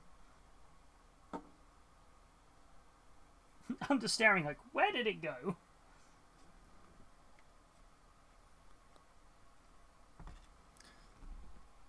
I don't know where it's going. I did have one painted up on my desk. Slightly concerned I don't know where it now is. But that's a problem for future me. Is it in my pile of stuff?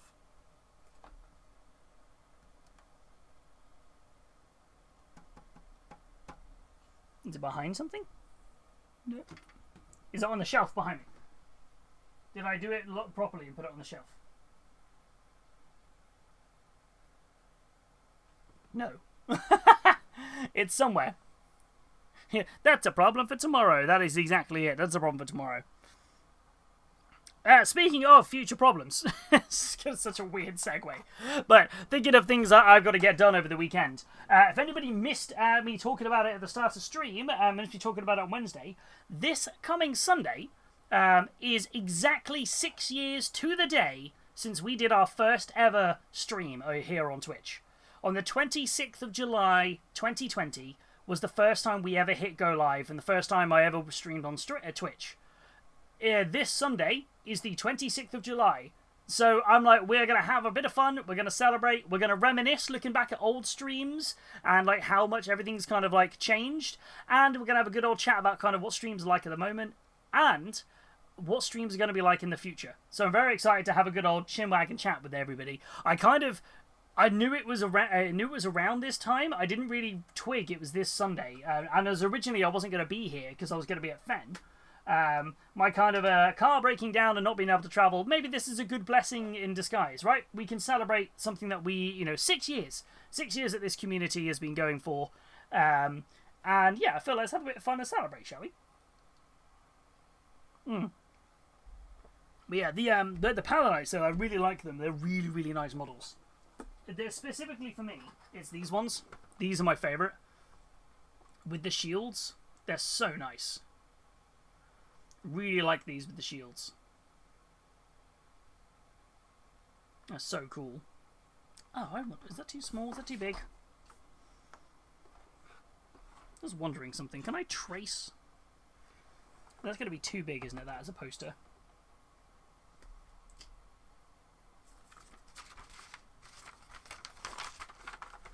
Now, I'll see if the paper was thin enough to like trace around it so I could have the design.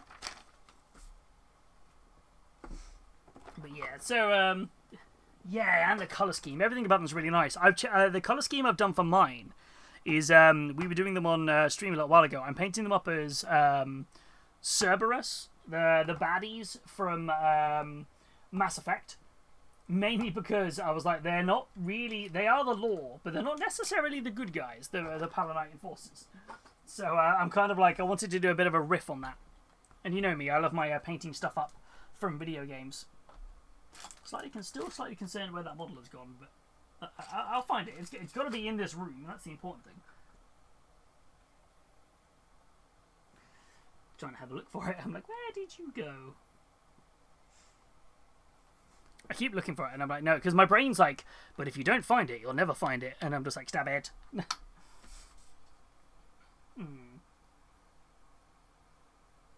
I do. The Necromunda is one of those games where I wish I could play it more.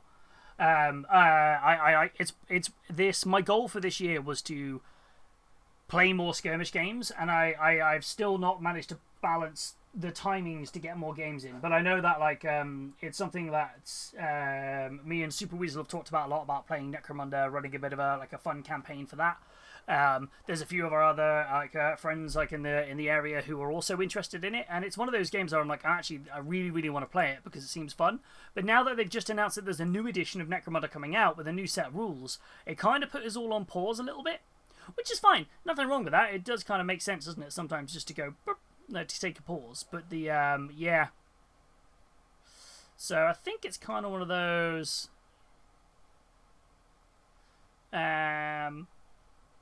Yeah, I think it's one of those. Ow. So staring at this here, just going. Where did my brain go with it? Yeah, so I do want to play more Necromunda. I would love to, and this is kind of probably one of the bits of the conversation we're going to have over on Sunday and that. One of the things that I want to do as we continue to grow the channel and kind of grow things and just generally change things around here. One of the things I would love to do is, you may have all noticed I've been a lot more active on YouTube recently.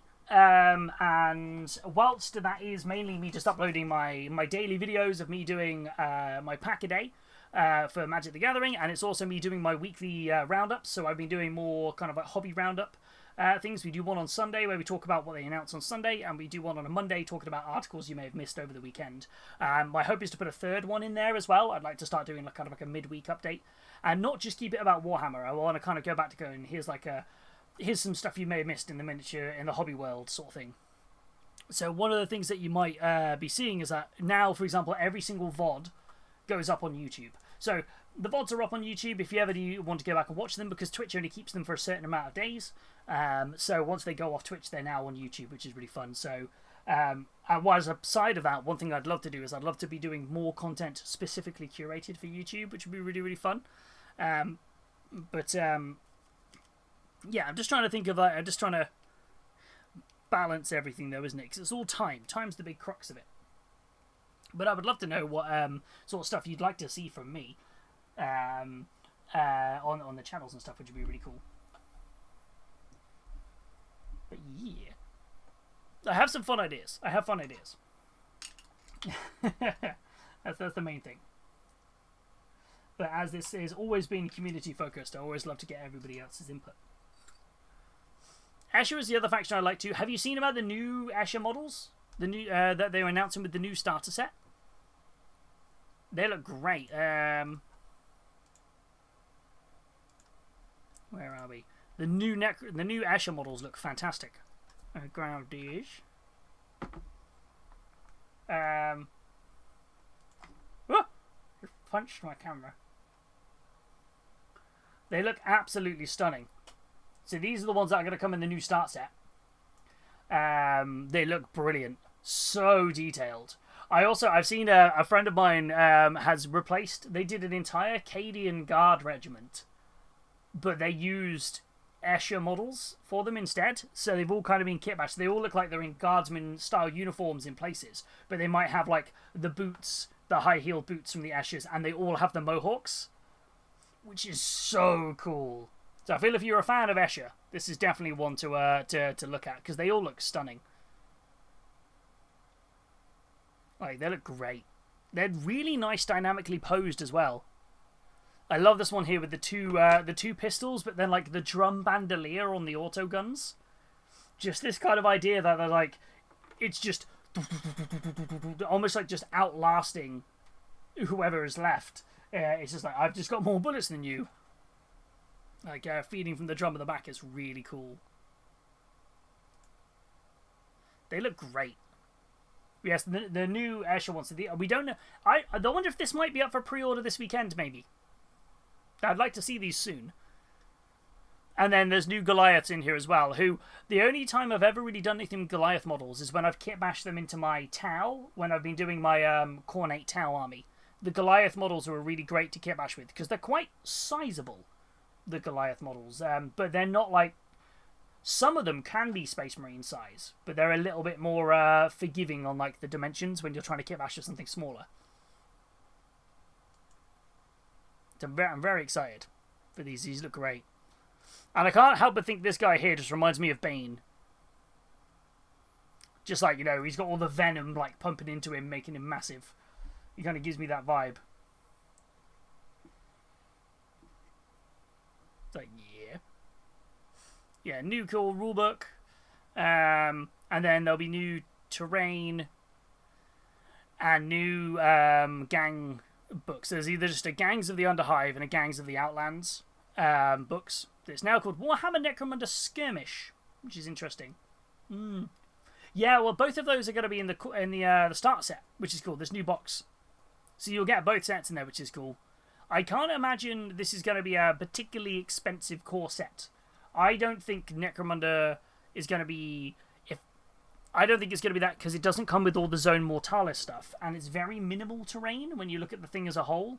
Like, it's not like a small amount. It's not like a no terrain, but it's very minimal compared to what they've done in previous start sets. So, yeah. Which Bane voice would you use there? The Dark Knight one or the Harley Quinn cartoon one? What about the absolute classic... Bane from the what should have been Oscar-nominated Batman and Robin with Mr. Freeze, or Bane from just going through different Banes here. I feel like whenever I hear Bane, I honestly divert to the animated version. There's nothing wrong with Tom Hardy's Bane. I thought it was done very well. But yeah, did that Bane speak? He said Bane. That's all he said. Bane. That's all he pretty much did. That's it. That was pretty much all he did. He technically spoke while he was being strapped into the chair before he got pumped full of venom, where he was just like, "No, what are you doing?" Ah, sort of thing. But that was about it.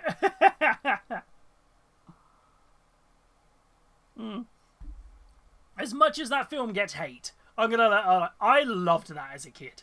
That was like I loved watching that Batman film as a kid. It was just so. Oh, you think great. darkness is your ally? But you've merely adapted the dark. I was born in it. Thank you for that, newbie. Oh, why is Carl doing that? That's fantastic.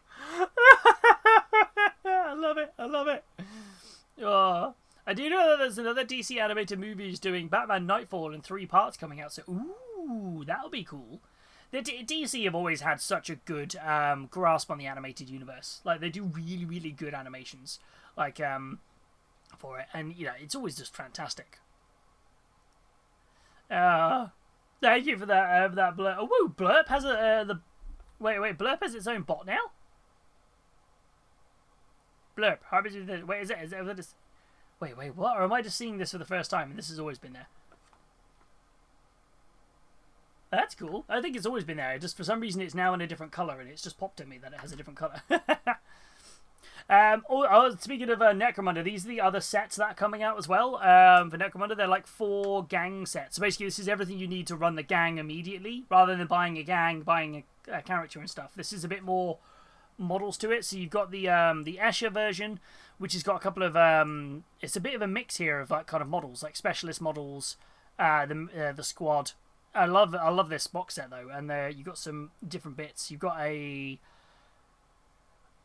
Goliath one. My brain can remember who they were. All of these are none of these are the new models. They're all ones that pre-existed. They just kind of bundled some of them together. Orlok, which is cool. They like hammers. And then Vansar. I was always told Vansar. I always thought was the gang I was going to go with in Necromunda because I just loved how different they looked. But I saw the Panelite Forces and just thought I want to paint them up. And Cawdor. They're all about fire. They're fire purification through fire. And then Delac. Delac are the Water Guild, aren't they? They own the water. I think, if Delac are. They own the water in the... Is it Delac or is it Vansar? One of them own the water in Necromunda. They basically like control the water, who gets it, and things like that. I couldn't remember which one it is. If it's Delac or is it Vansar. It's one of them. But they look great. The stuff looks really, really cool. Yeah, going back to this here. Sorry, I slightly punched my camera at one point, so let me just reposition. There we go. Are we getting a second season of Caped Crusader as well, aren't we? I think Amazon are doing a second season of it.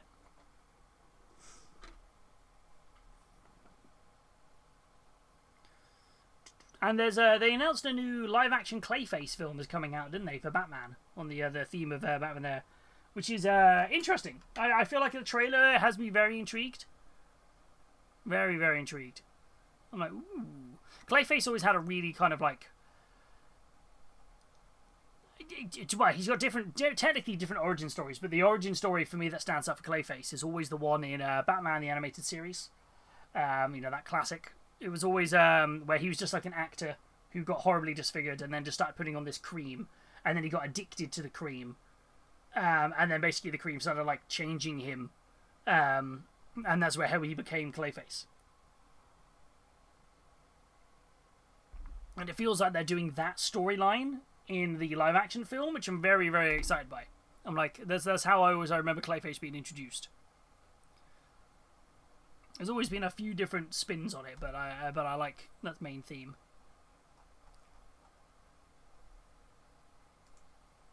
So I'm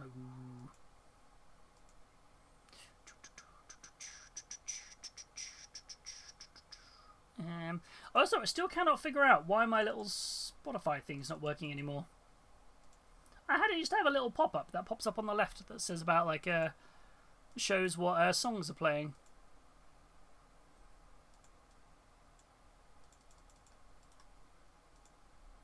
What sizes do you want these posters to be? I'm also giving you some options for funsies. Ooh, okay. I'm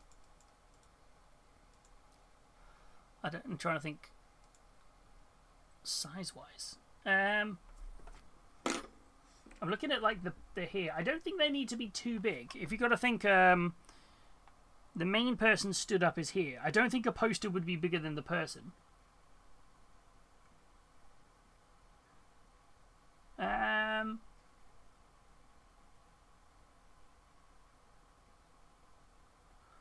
I'd say. Let me get. Have we got a tape measure in here?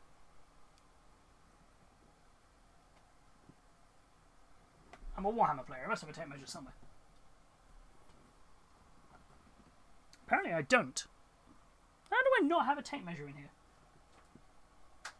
Am I okay? I normally have one. There's normally always one within arm's reach. To the point that there's one in my bag I take to work with me.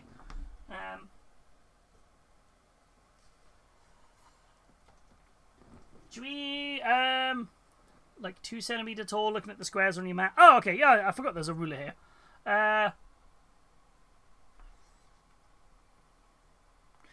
Yeah, that seems about right. 2 by... Not quite 2 by 4, because that would make it square, wouldn't it? So you want, like, whatever the equivalent is. 2 by, like, 1.4 or something, whatever the equivalent of A4E sort of style. Well, you know, paper style. You know what I mean. Yeah, that'd be great. Thank you, Verity. One of the many, many reasons I know that I'm punching with an amazing wife like you. You help me with my hobbies. We'll see how well the label printer copies this more. That's true. I mean, it can do barcodes and QR codes, so hopefully that'll be proof enough. Hopefully. If not, well, we learn.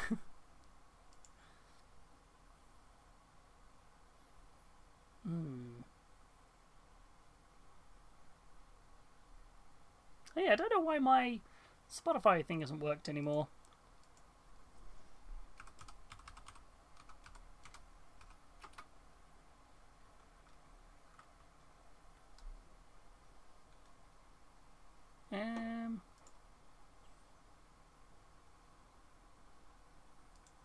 Trying to find out why their widget's not working. Has it had an update?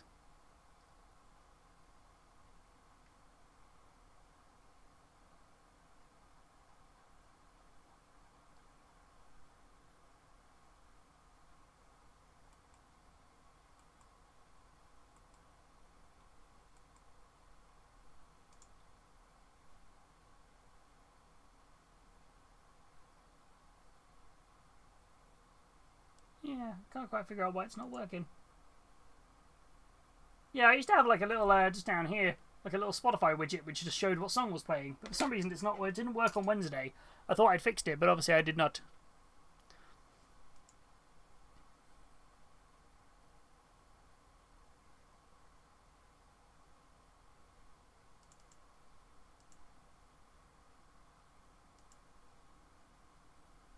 I don't need to try and fix it on stream. It's fine. It's not causing any problems. My brain is immediately like, there's something wrong. I must immediately fix it. And I'm just like, wait. What are you doing?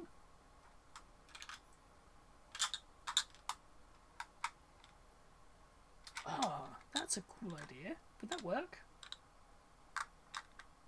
I just realised I have them as die. Ooh. No, that won't work. It's fine. No, I had a fun idea, but then I just realised it won't work. My brain's like, wait, I haven't. Nope. Contain the stupid idea. Like, stop it.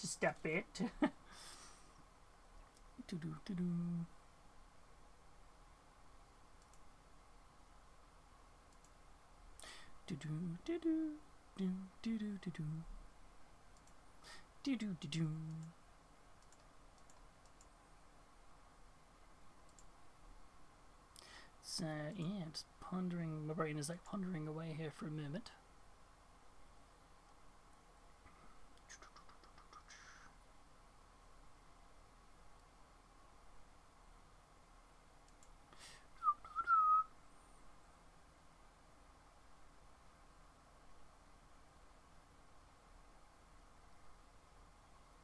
And yeah, sorry, my brain completely turned off for a few minutes there. But yes, so working on this, I think we're almost at the point now.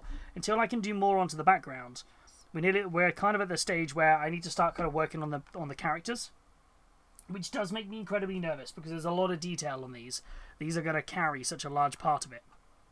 So, but let's start with the person sitting down. I think we can start picking some colours here. Dun, dun, dun, dun, dun, dun, dun.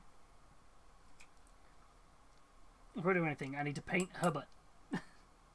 Because I had to green stuff her butt. So I've got to kind of cover it. Now that it's fully dry. Anybody got any fun plans for the weekend though otherwise? What are we all getting up to? Or are we all avoiding doing things because we're now in the UK, we're into the summer holidays, so there's just people everywhere.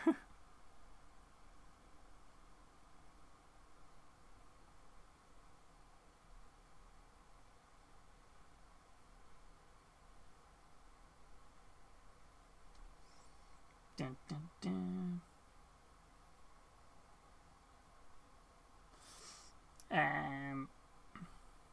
Avoiding good deals, eBay. Like, stick it away from... You're like, wait a minute, eBay. Is there anything you're particularly after at the moment that you think if you see it, you'll be like, oh no, I need to have it? Or is that the problem? You're kind of it's more of a, I could do anything, really.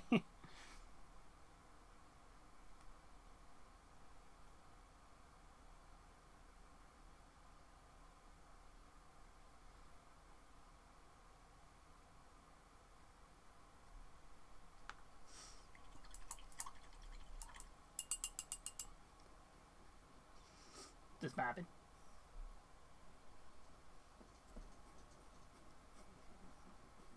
Don't mind me, just vibing.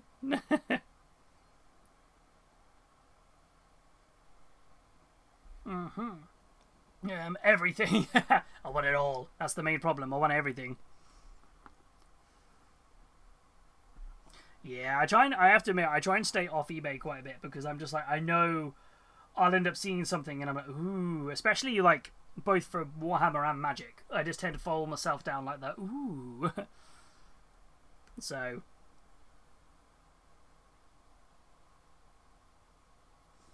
Do.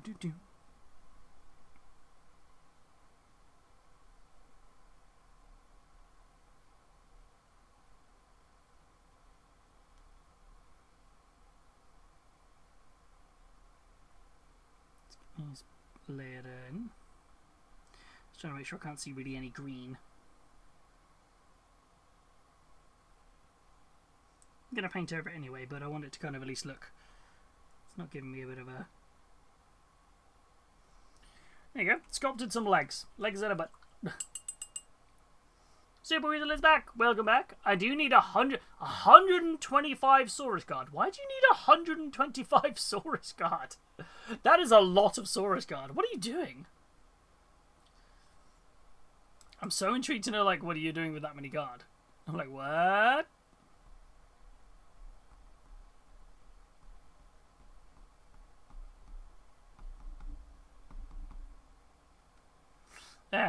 Sorry, I've eaten all the cookies. That's fair. I mean, you needed the sustenance after your 5-hour drive, right? That seems like fair route.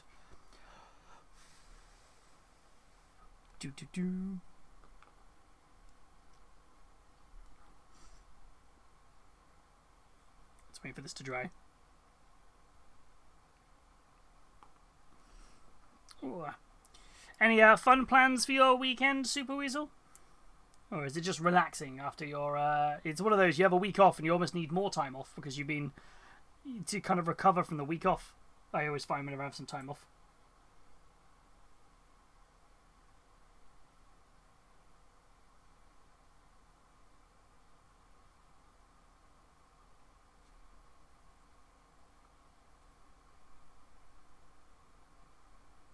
Few areas I've missed with the primer, so I'm just going to go back in with some Eshin Grey because I've done these with the dark grey.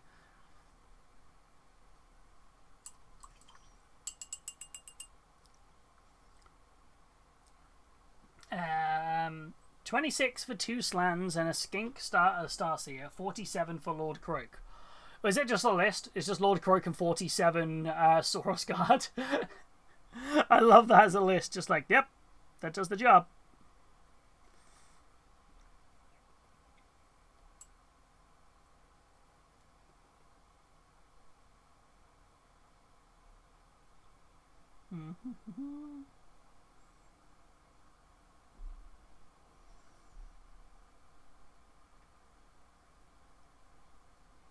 So we start with what will basically be a hazard stripey pipe.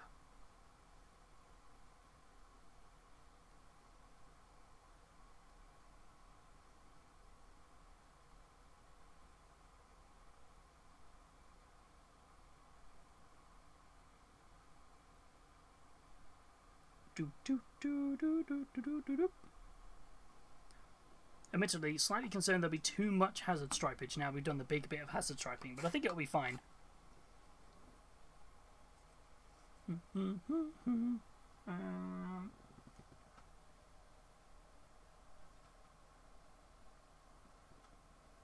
Just looking for some. Oh, I did have a tape measure under my desk. My brain was like, I'm sure you have one. I found one. You think I did any relaxing? I've been climbing mountains. That's what I mean. I said, like, you feel like after a week off, you need to have time off to recover from your week off, don't you? But I hope it was at least some points relaxing. Did you have a good time, though? That's the main thing. Did you have a nice time away? We'll have to have a catch-up.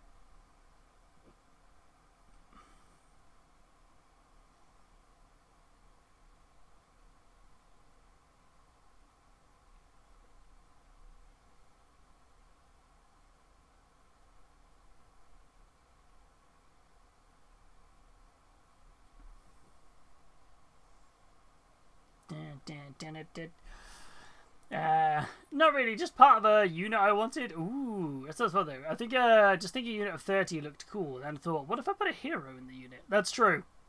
I mean, like, but it'd look cool, but then if I put a hero in it, that sounds like a really cool. That'd be a really cool display board as well. I would have said for armies on parade, but there's no armies on parade this year. Well, there's no Warhammer armies on parade.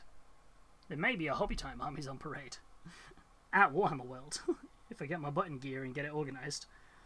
It's just a few too many plates spinning in outside of that at the moment to try and get it sorted.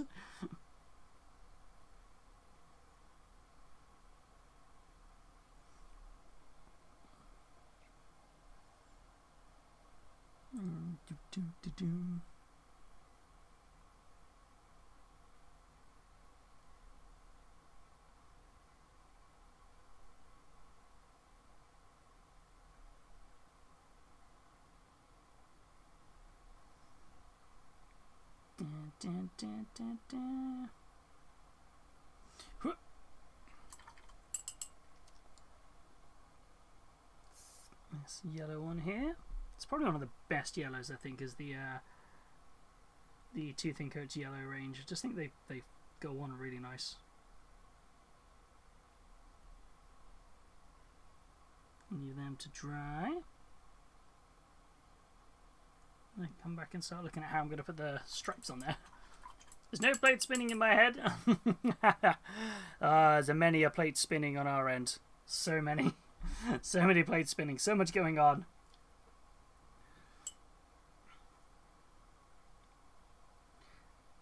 But we're fine. We got this. We got this.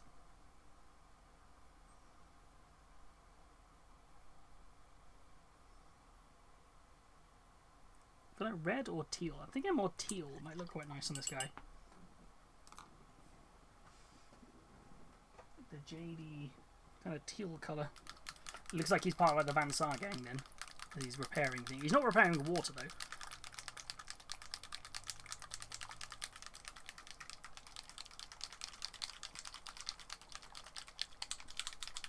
That's a good shake. Maybe red was the right move then.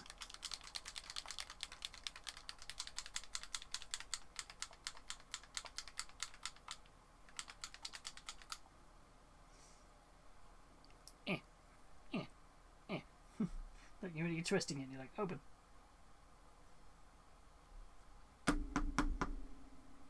Because he's got a Vansar claw on him, it kind of makes me think maybe Vansar colours somewhere on this.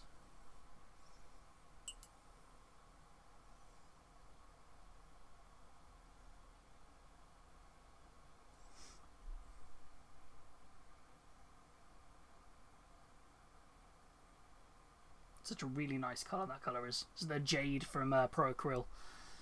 I think it's one of their best paints in my opinion. I know everyone raves about the titanium white, but this Jade is just stunning.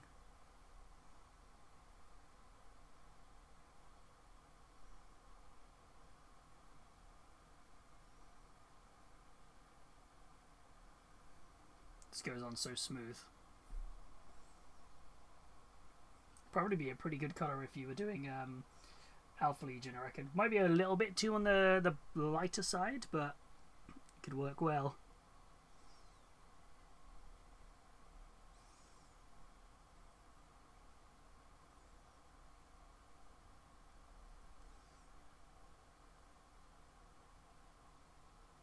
Do, do, do.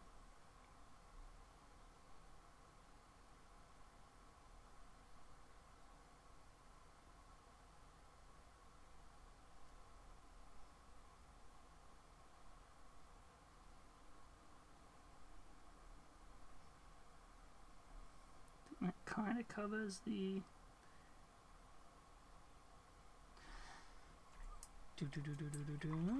Yes, such a lovely colour. Okay, but it just goes on really, really nicely. It's I think it's just one of those ones where they just really nailed the colour when they did it. It's like, ooh. I think otherwise, yeah, I think I'll go red, because I don't think there's going to be much red anywhere else on here. Red for the armour panels.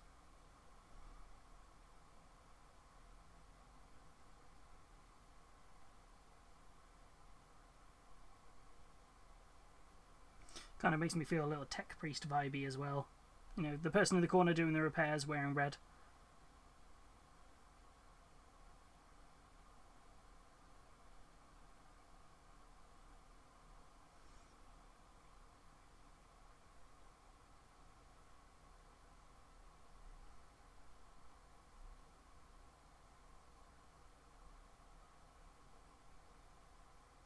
Interesting part about this model is this guy is there's not going to be masses on display. Like when you actually visual for this person, they're going to be facing the back end of the diorama, so it's going to be quite interesting there. I've got to try and make him pop. Or not pop necessarily, he's got to blend pretty well in with the back, so he's not a focal point. But I still want him painted well.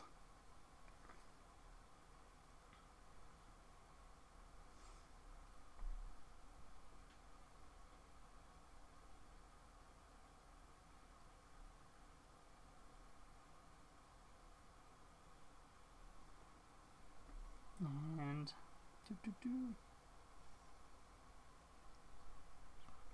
get these other bits painted in.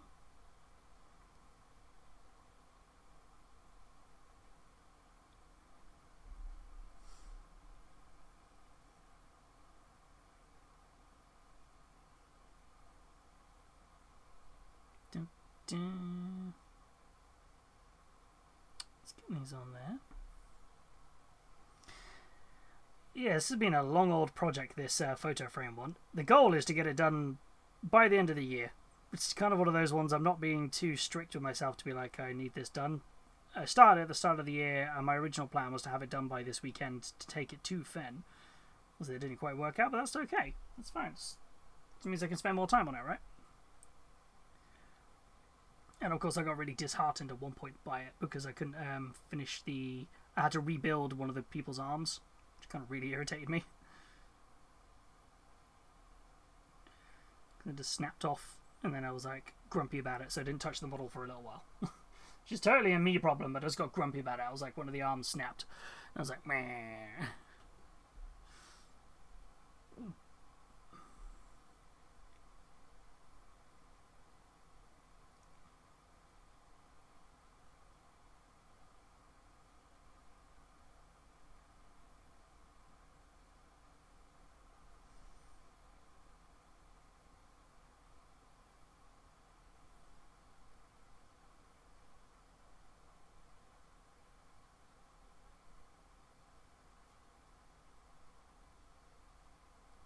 on there.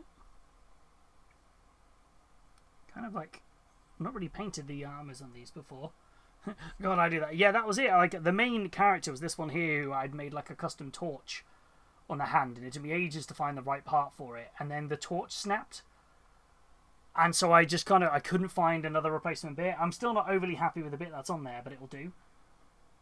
Because it's such a feature point. I wanted it to be like, I had a very specific image in my head of what I wanted for it. And I remember just being really like annoyed because I couldn't get it how I wanted it. After it had snapped. I was like, no.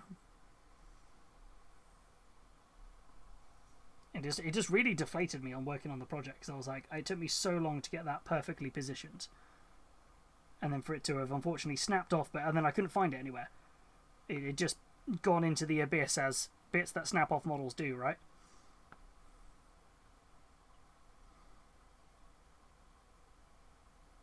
So it's just like, no. So there wasn't anything I could do about it.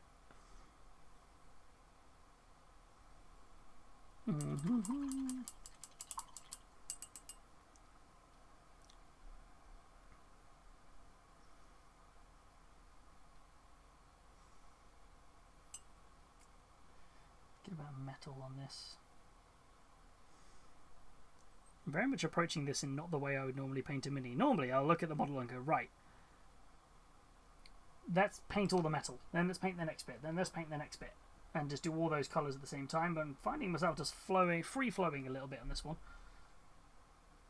Seeing how it comes out.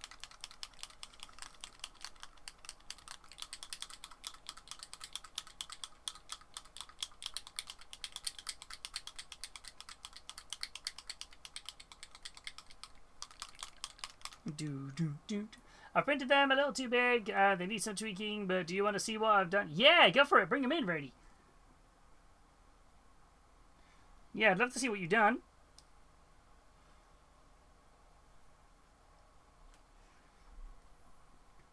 I'm excited to see what you did. It's a rarity. You coming to present your art? Yeah, too big though. You can have fun and laugh at them, and You don't want to be in here? I can be. It's up to you. It's warm in here, so you don't have to be feeling it. It's alright. It's up to you. You're like, I'm going to sneak off because it's warm. Okay, bye. You're so cute. Verity had made some cute little posters. I love it. Now that's what I call the Underhive, Volume 40k. Binks's Beams.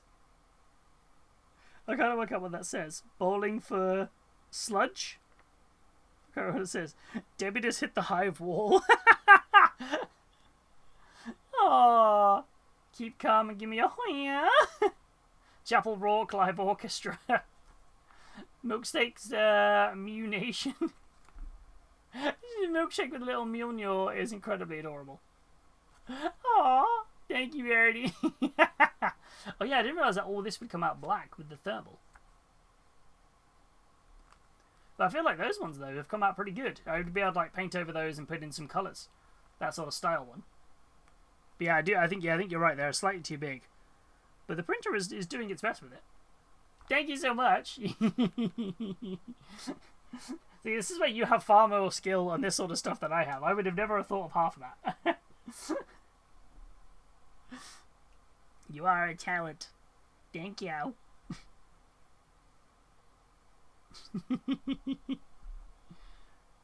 Oh man, it's just hit me though with you opening that door and then now feeling all the cold air coming from out there coming in. Just made me realise how blinking hot in here it is. Ugh, it is warm. You gave me the black outline for cutting room, but yeah, I need to change some of the smaller fonts. Yeah, that's fair.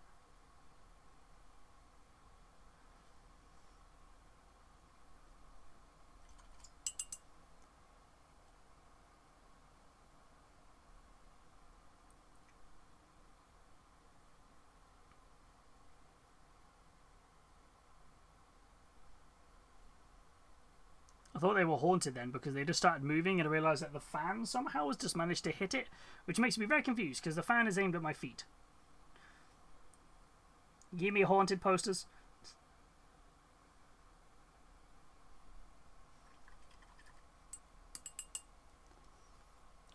And then you can paint over them if you wish for design reasons. Yeah, because it gives me the option there to kind of like graffiti over them and things. The only thing I'm unsure of is will this paper be able to be like tea stained to make it look like an old poster? That's the only thought I've got for it.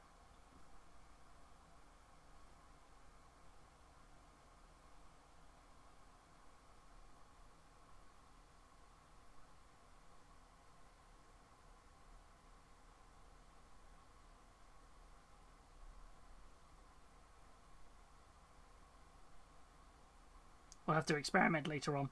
Get some tea bags. Do some experimenting. That's okay. I was just saying we'll have to do some experimenting later on to see if that paper can be like tea stained and aged.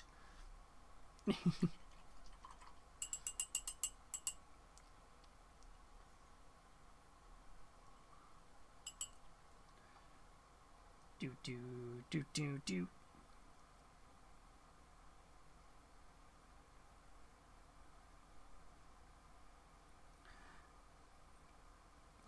Luckily, most of this will just be metal on the back of here.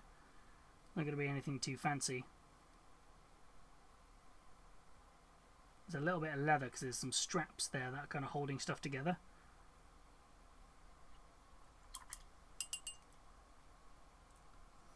So...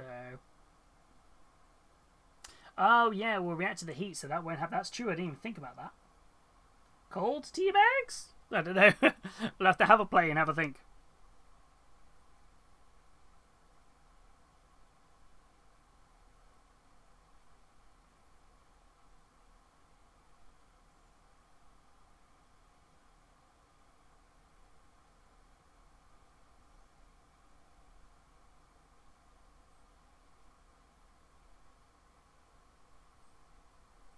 Probably should have painted all of this body part of it first before I started doing the yellow on the hazard stripe tube, because now I keep having to correct or overcorrect where I keep getting a bit messy. Yeah, it's fine.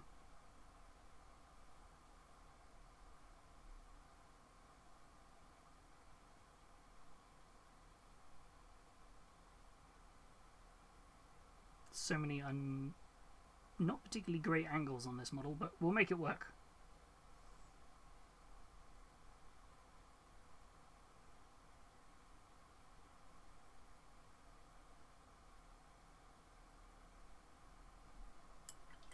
Speaking of Halo, looking forward to the remake. Yeah, to be fair, I am.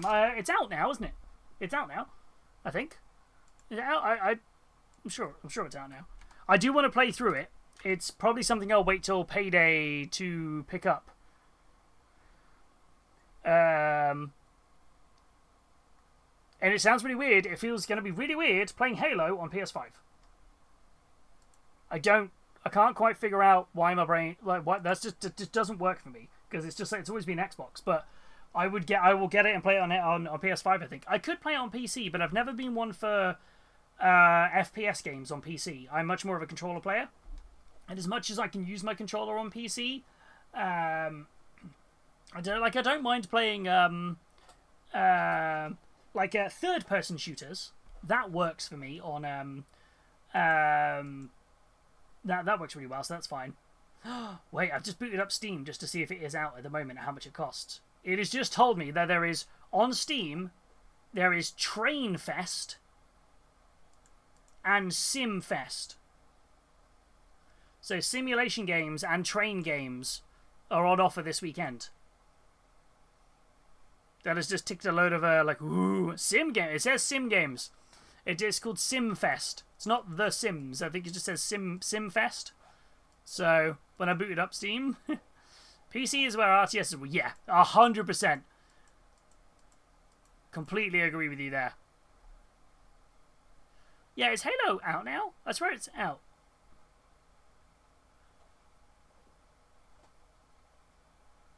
Am I missing that? Or am I not? It is, yeah, Halo. 50 quid. Campaign evolved. I do want to play it. Oh no, 28th of July. Sorry, it's pre-purchase. Wait, how have I seen people with it already then? I've seen people playing it already. Is it people got advanced copies?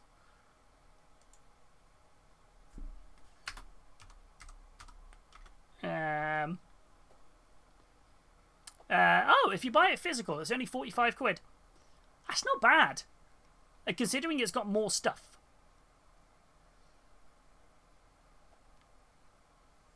Yeah.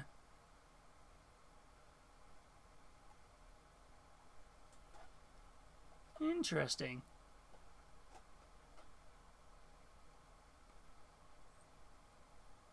I wonder if Sony will reverse their decisions. Nah. I unfortunately don't think they will. And I think they're intentionally not talking about it. The rumors are there's a lot of people who have been told, like,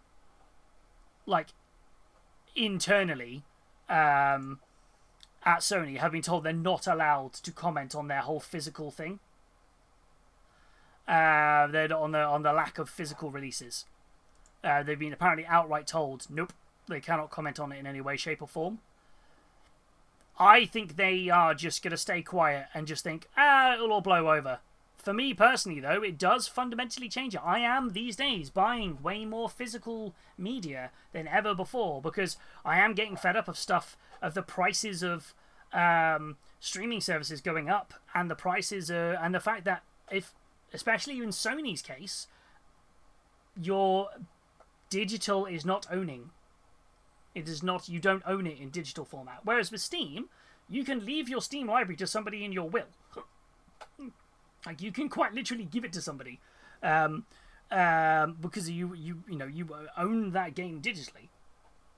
I think Xbox have got a pretty good middle ground, which is effectively the discs will just become game keys, which is kind of the route Nintendo have also done. So you put the game key, you put the disc in your Xbox. That then means that you can download and play the game, or you can play the game from the disc. But then by putting the disc in, what it does is it is like a PC, like old PC games. You then install it onto the Xbox. That's yours then. That's yours. You can play it. You can play it with the disc or without the disc. It doesn't really matter. However, if you sell the game and somebody else puts the disc in, they then become the owner of their game key, and it doesn't play on your Xbox. So you still can't share games, but you can own them, like, physically, technically, because it's a game key. Nintendo, I think, are doing better. I think Nintendo have the best kind of, like, alternative to physical at the moment, which I know a lot of people don't really like, but I personally it makes sense. I can put the game card in to my Switch, and so if the game is too big to be on the game card, I download it, as you would do with most big games these days. I can then only play it if I have the game card in there. However, I do have Game Share, which means I can digitally lend a game to Verity on her Switch for 2 weeks. So I can basically just go, here you go, you can borrow this game. But it's like you're sending like a digital disc, effectively. You're just basically saying, yes, you can play this game for 2 weeks. And then once those 2 weeks ends, the game just immediately comes back to my library. So to speak, is how it works. I think that's probably the best version. But yeah. Yeah, 45 quid though. Completely agree, Luna. Yeah, 45 quid for what is a remake with extra stuff is pretty cool. I wonder if they did like a cool steelbook or anything for it.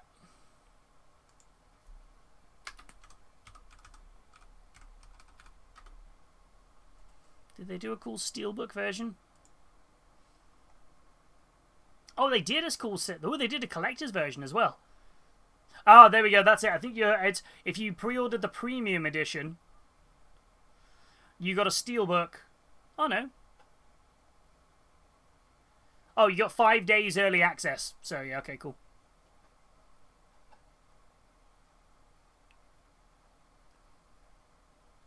Pre-order any edition of Halo Campaign Evolved to unlock the Foundry Armor Pack. Ah, that's cool. Oh, they've given you different armor sets now you can wear, you can use on your character. Oh, that's kind of cool. There's now Master Chief skins. Weapon skins? Oh, this is wild. There's so much more stuff on here. It's a weird thing. I'd love to play, because Halo was one of those quintessential things, but I think one of the things for me that made Halo the best at the time was the split-screen co-op. Going around to my mate's house who had an Xbox when I didn't have an Xbox, and we're both sat there like watching it on this tiny little sort of, square TV. It was amazing. Yeah, maybe they didn't do a steelbook.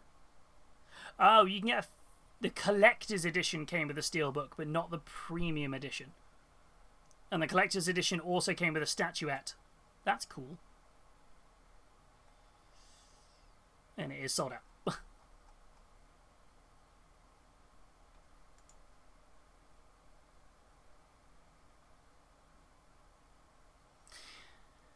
I'll be honest, it is very tempting. It is tempting to pick up.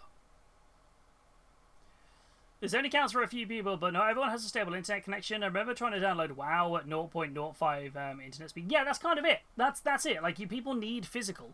And as somebody who's buying more physical at the moment, like, I wanted to watch... the other day, I was like, you know what I really want to do? I just really want to watch the first season of Sword Art Online. Just want to watch the Ancrad season. It just had this kind of wanted to watch it. It's not on any streaming service apart from Crunchyroll, and I don't subscribe to Crunchyroll. So I was like, it's moments like this where I wish I had it on DVD or Blu-ray, because then I could just pop it in if I wanted to watch it. And it kind of took me back to that whole logic of I really do want to own more physical media again. So, yeah. Ooh, it's on offer on Very.com. It's only $39.99. Just the standard edition.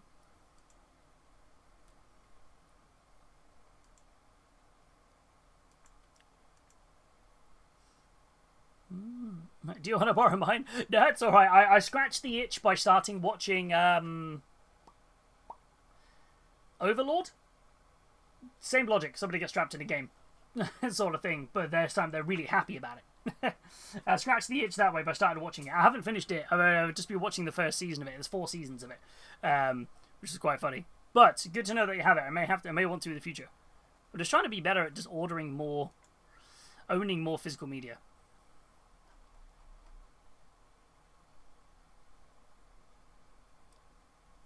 Oh, your Crunchyroll. Oh, sorry, not the DVD. For some reason, I thought it was like you meant that you had the DVD of it. As long as you promise not to watch my watch history. Now I have to know. Verity's like, so somebody wants to lend us Crunchyroll. What's more annoying is we did that thing a while ago where we got like 3 months of Crunchyroll Premium if on like through Twitch. But yeah, it was a weird one. It didn't work.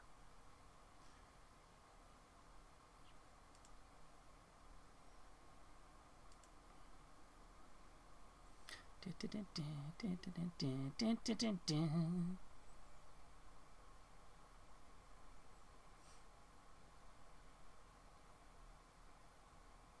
didn't realize Very.com sold video games. They sell pretty much everything.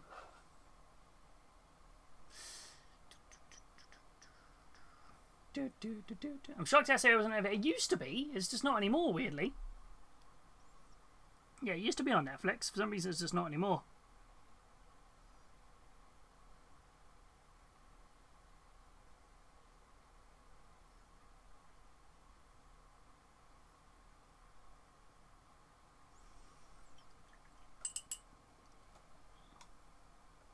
So there you go. If anyone's thinking of picking up the physical edition of Halo Combat Evolved, if you're in the UK, Very.com currently has it on very cheap. Well, the cheapest I've seen it, $39.99.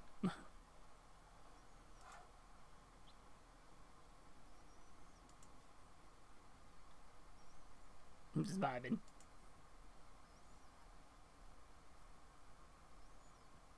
Dun, dun, dun, dun, dun, dun, dun, dun.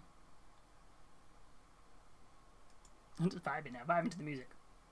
Bought by PS4 off Very. I feel like sometimes they do some good stuff. I just kind of forgot they existed, if I'm honest. They don't have very good SEO because they don't come up when I search for things.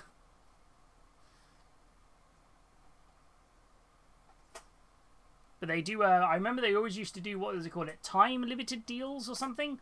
Basically, the first time they list something on the web store, it's like cheaper for like the first like day or so.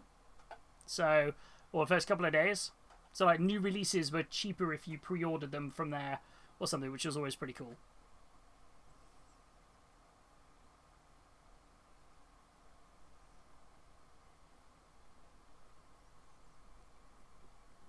I'm just vibing. License most likely expired. Yeah, I can imagine that was it. Yeah, if they haven't got it on there anymore, license went pop.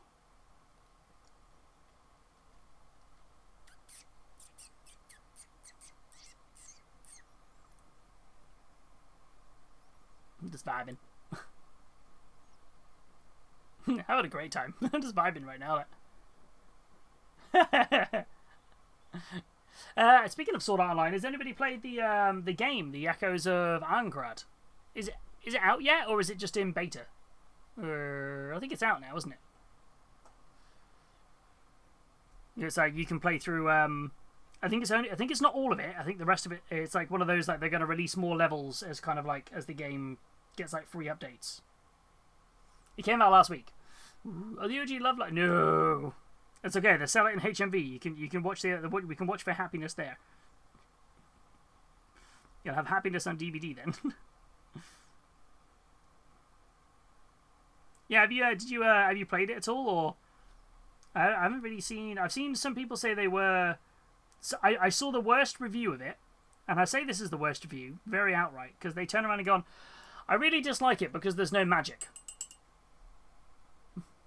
That timing, as I played the blurb, my sister called and I got off their phone. There was a blurb? Oh, is the blurb earlier on? I was gonna say, I was like, wait, did I just miss a blurb? I didn't hear something come through. How was you? I hope you're good. That's all right. 0.05 gigabyte. That's pretty fast. I feel that was meant to be 0.05 meg. Knowing Super Weasel's old internet. The pain one ages ago. Oh, bless. Well, it sounds like a really nice phone call with family then. Are they checking in to seeing how you're settling in?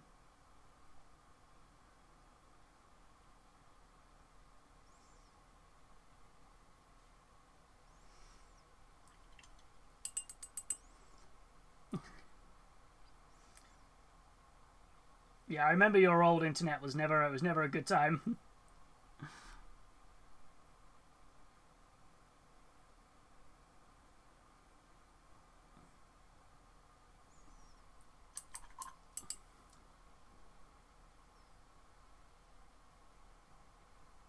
It's like when we moved in here though, before we had the full fibre installed. Moving in here, the internet was horrendous. They kept telling us they had it was fibre. And it was like, it's not fibre because we're only getting like 4 meg. Like we couldn't stream is how bad it was. So yeah. Work while I saw recycling, dodge responsibilities by making posters. That's alright, that's fair. I appreciate you though.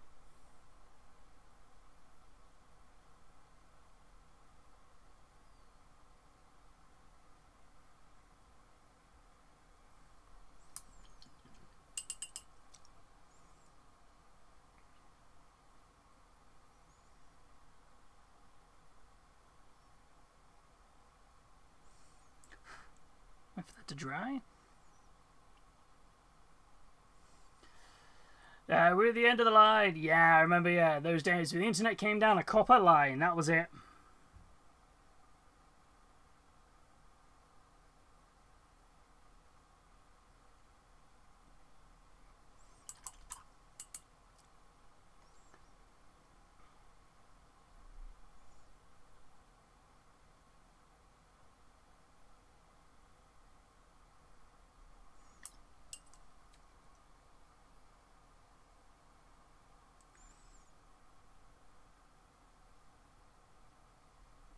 A bit.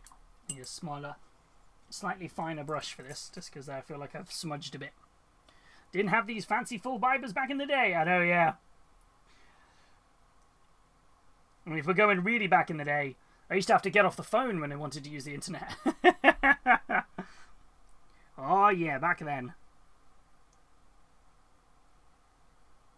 Get off the phone. Get off the internet. Try to use the phone.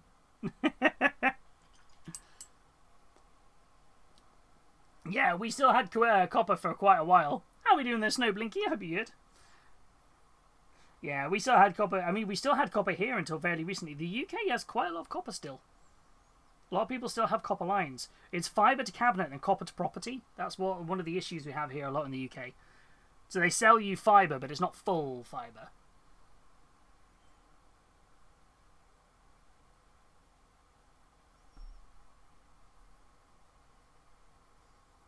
Sometimes the roller is usually quite cheeky, that is.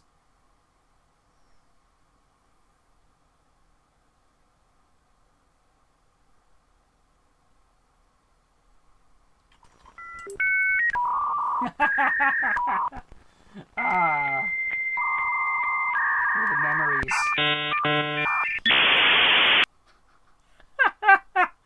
I mean, that's one of the reasons I still keep my old keyboard for it, though, for that, is because... This is going to be really random. Let me grab the keyboard. So it's one of my favourite keyboards, and it's super comfortable, but we downgraded it. So this thing is old. This is an old keyboard.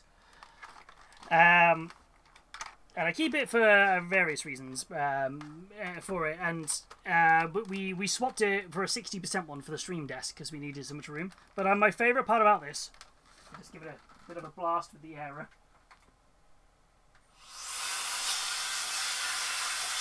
Got a bit dusty being in the cupboard. My favourite things about it is it does have USB. It has 2 USBs on the side of it. On the back of it. 2 USBs. And more importantly, it has a button to connect to the internet. It has that button. Connect to internet.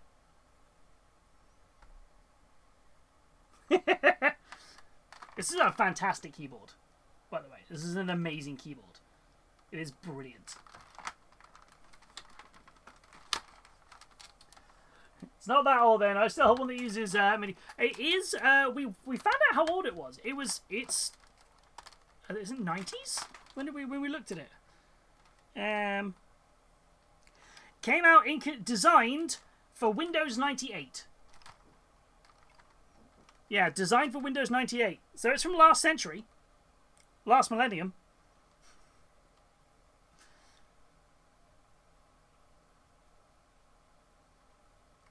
Yeah. It's got a lot. It sounds really odd. It's just a keyboard, but it has a lot of sentimental value. It's one of those things. Oops, just knocked a load of stuff over.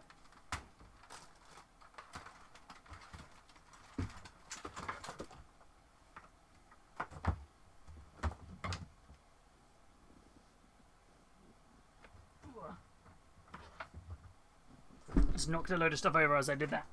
Ugh.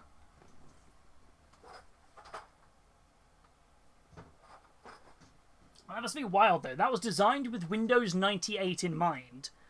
So it is that has been used with Windows 98, ME, XP, Vista, 10 and 11.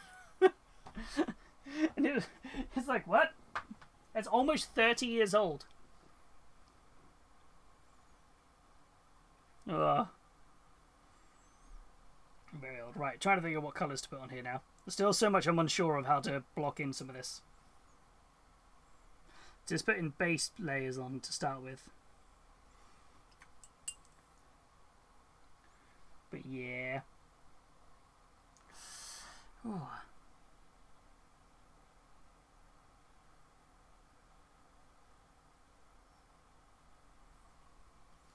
Making this tiny little dial on the back.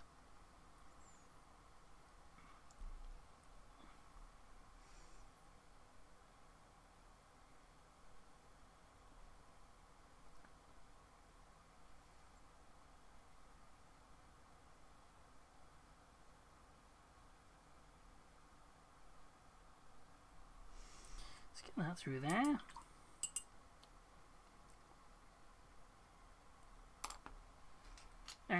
Just realised there's still a little bit of rough on here.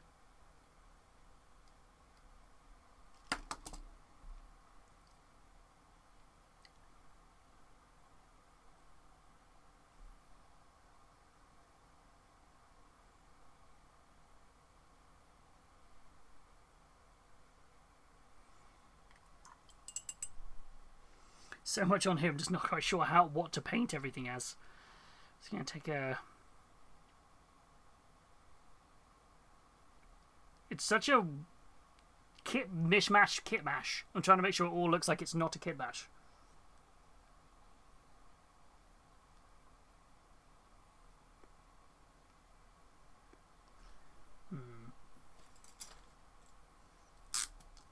I feel like I've got a bit of my going paint the hood red, because then he would look a bit like a tech priest adept, but he's not a tech priest adept. That's the whole point. But I think that would actually be kind of fitting.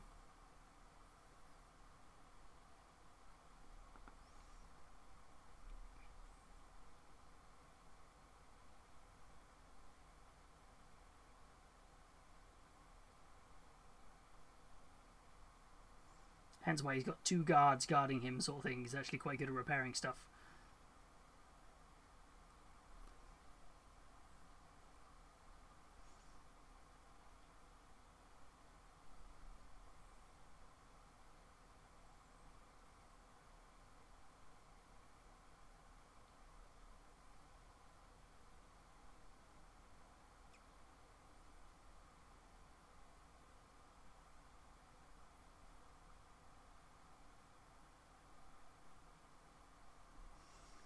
I think, like I said, this is all at the moment just base colours.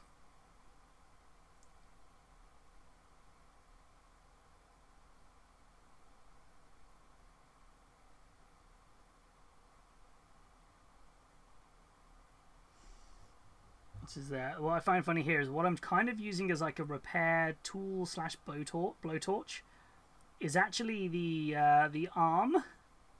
The connector part that holds a pintle mounted turret in place. There would be one of these in each hand. So I'm making it work.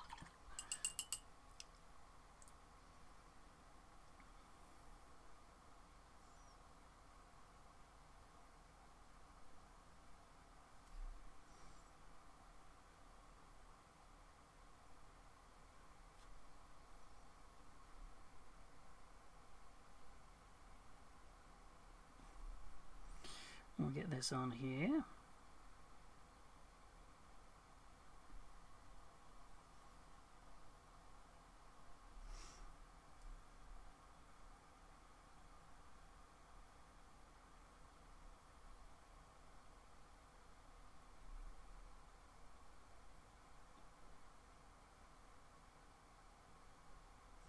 Okay, so that's that on there done.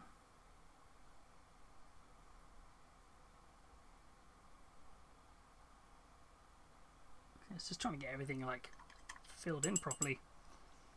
And his trousers, I go through some dark browns, things, various bits. I think though, I was about to take a break, but then I did just realise the time. So I think, if I'm honest, we may call stream here. I'm going for what, 3 hours? It is very hot in this room, so I think we may pause and call stream here, just because I am warm. So I'm just like, whoa! So, yeah, let us have a nosy then, where we can raid off to and spread some love. Let's have a look. Where are we at?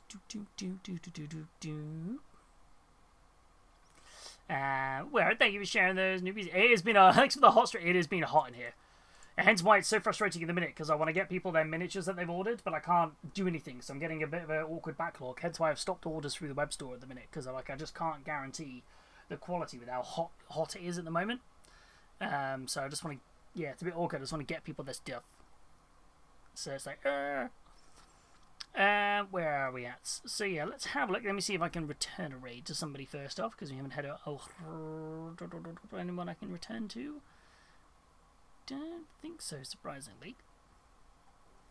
Check my list.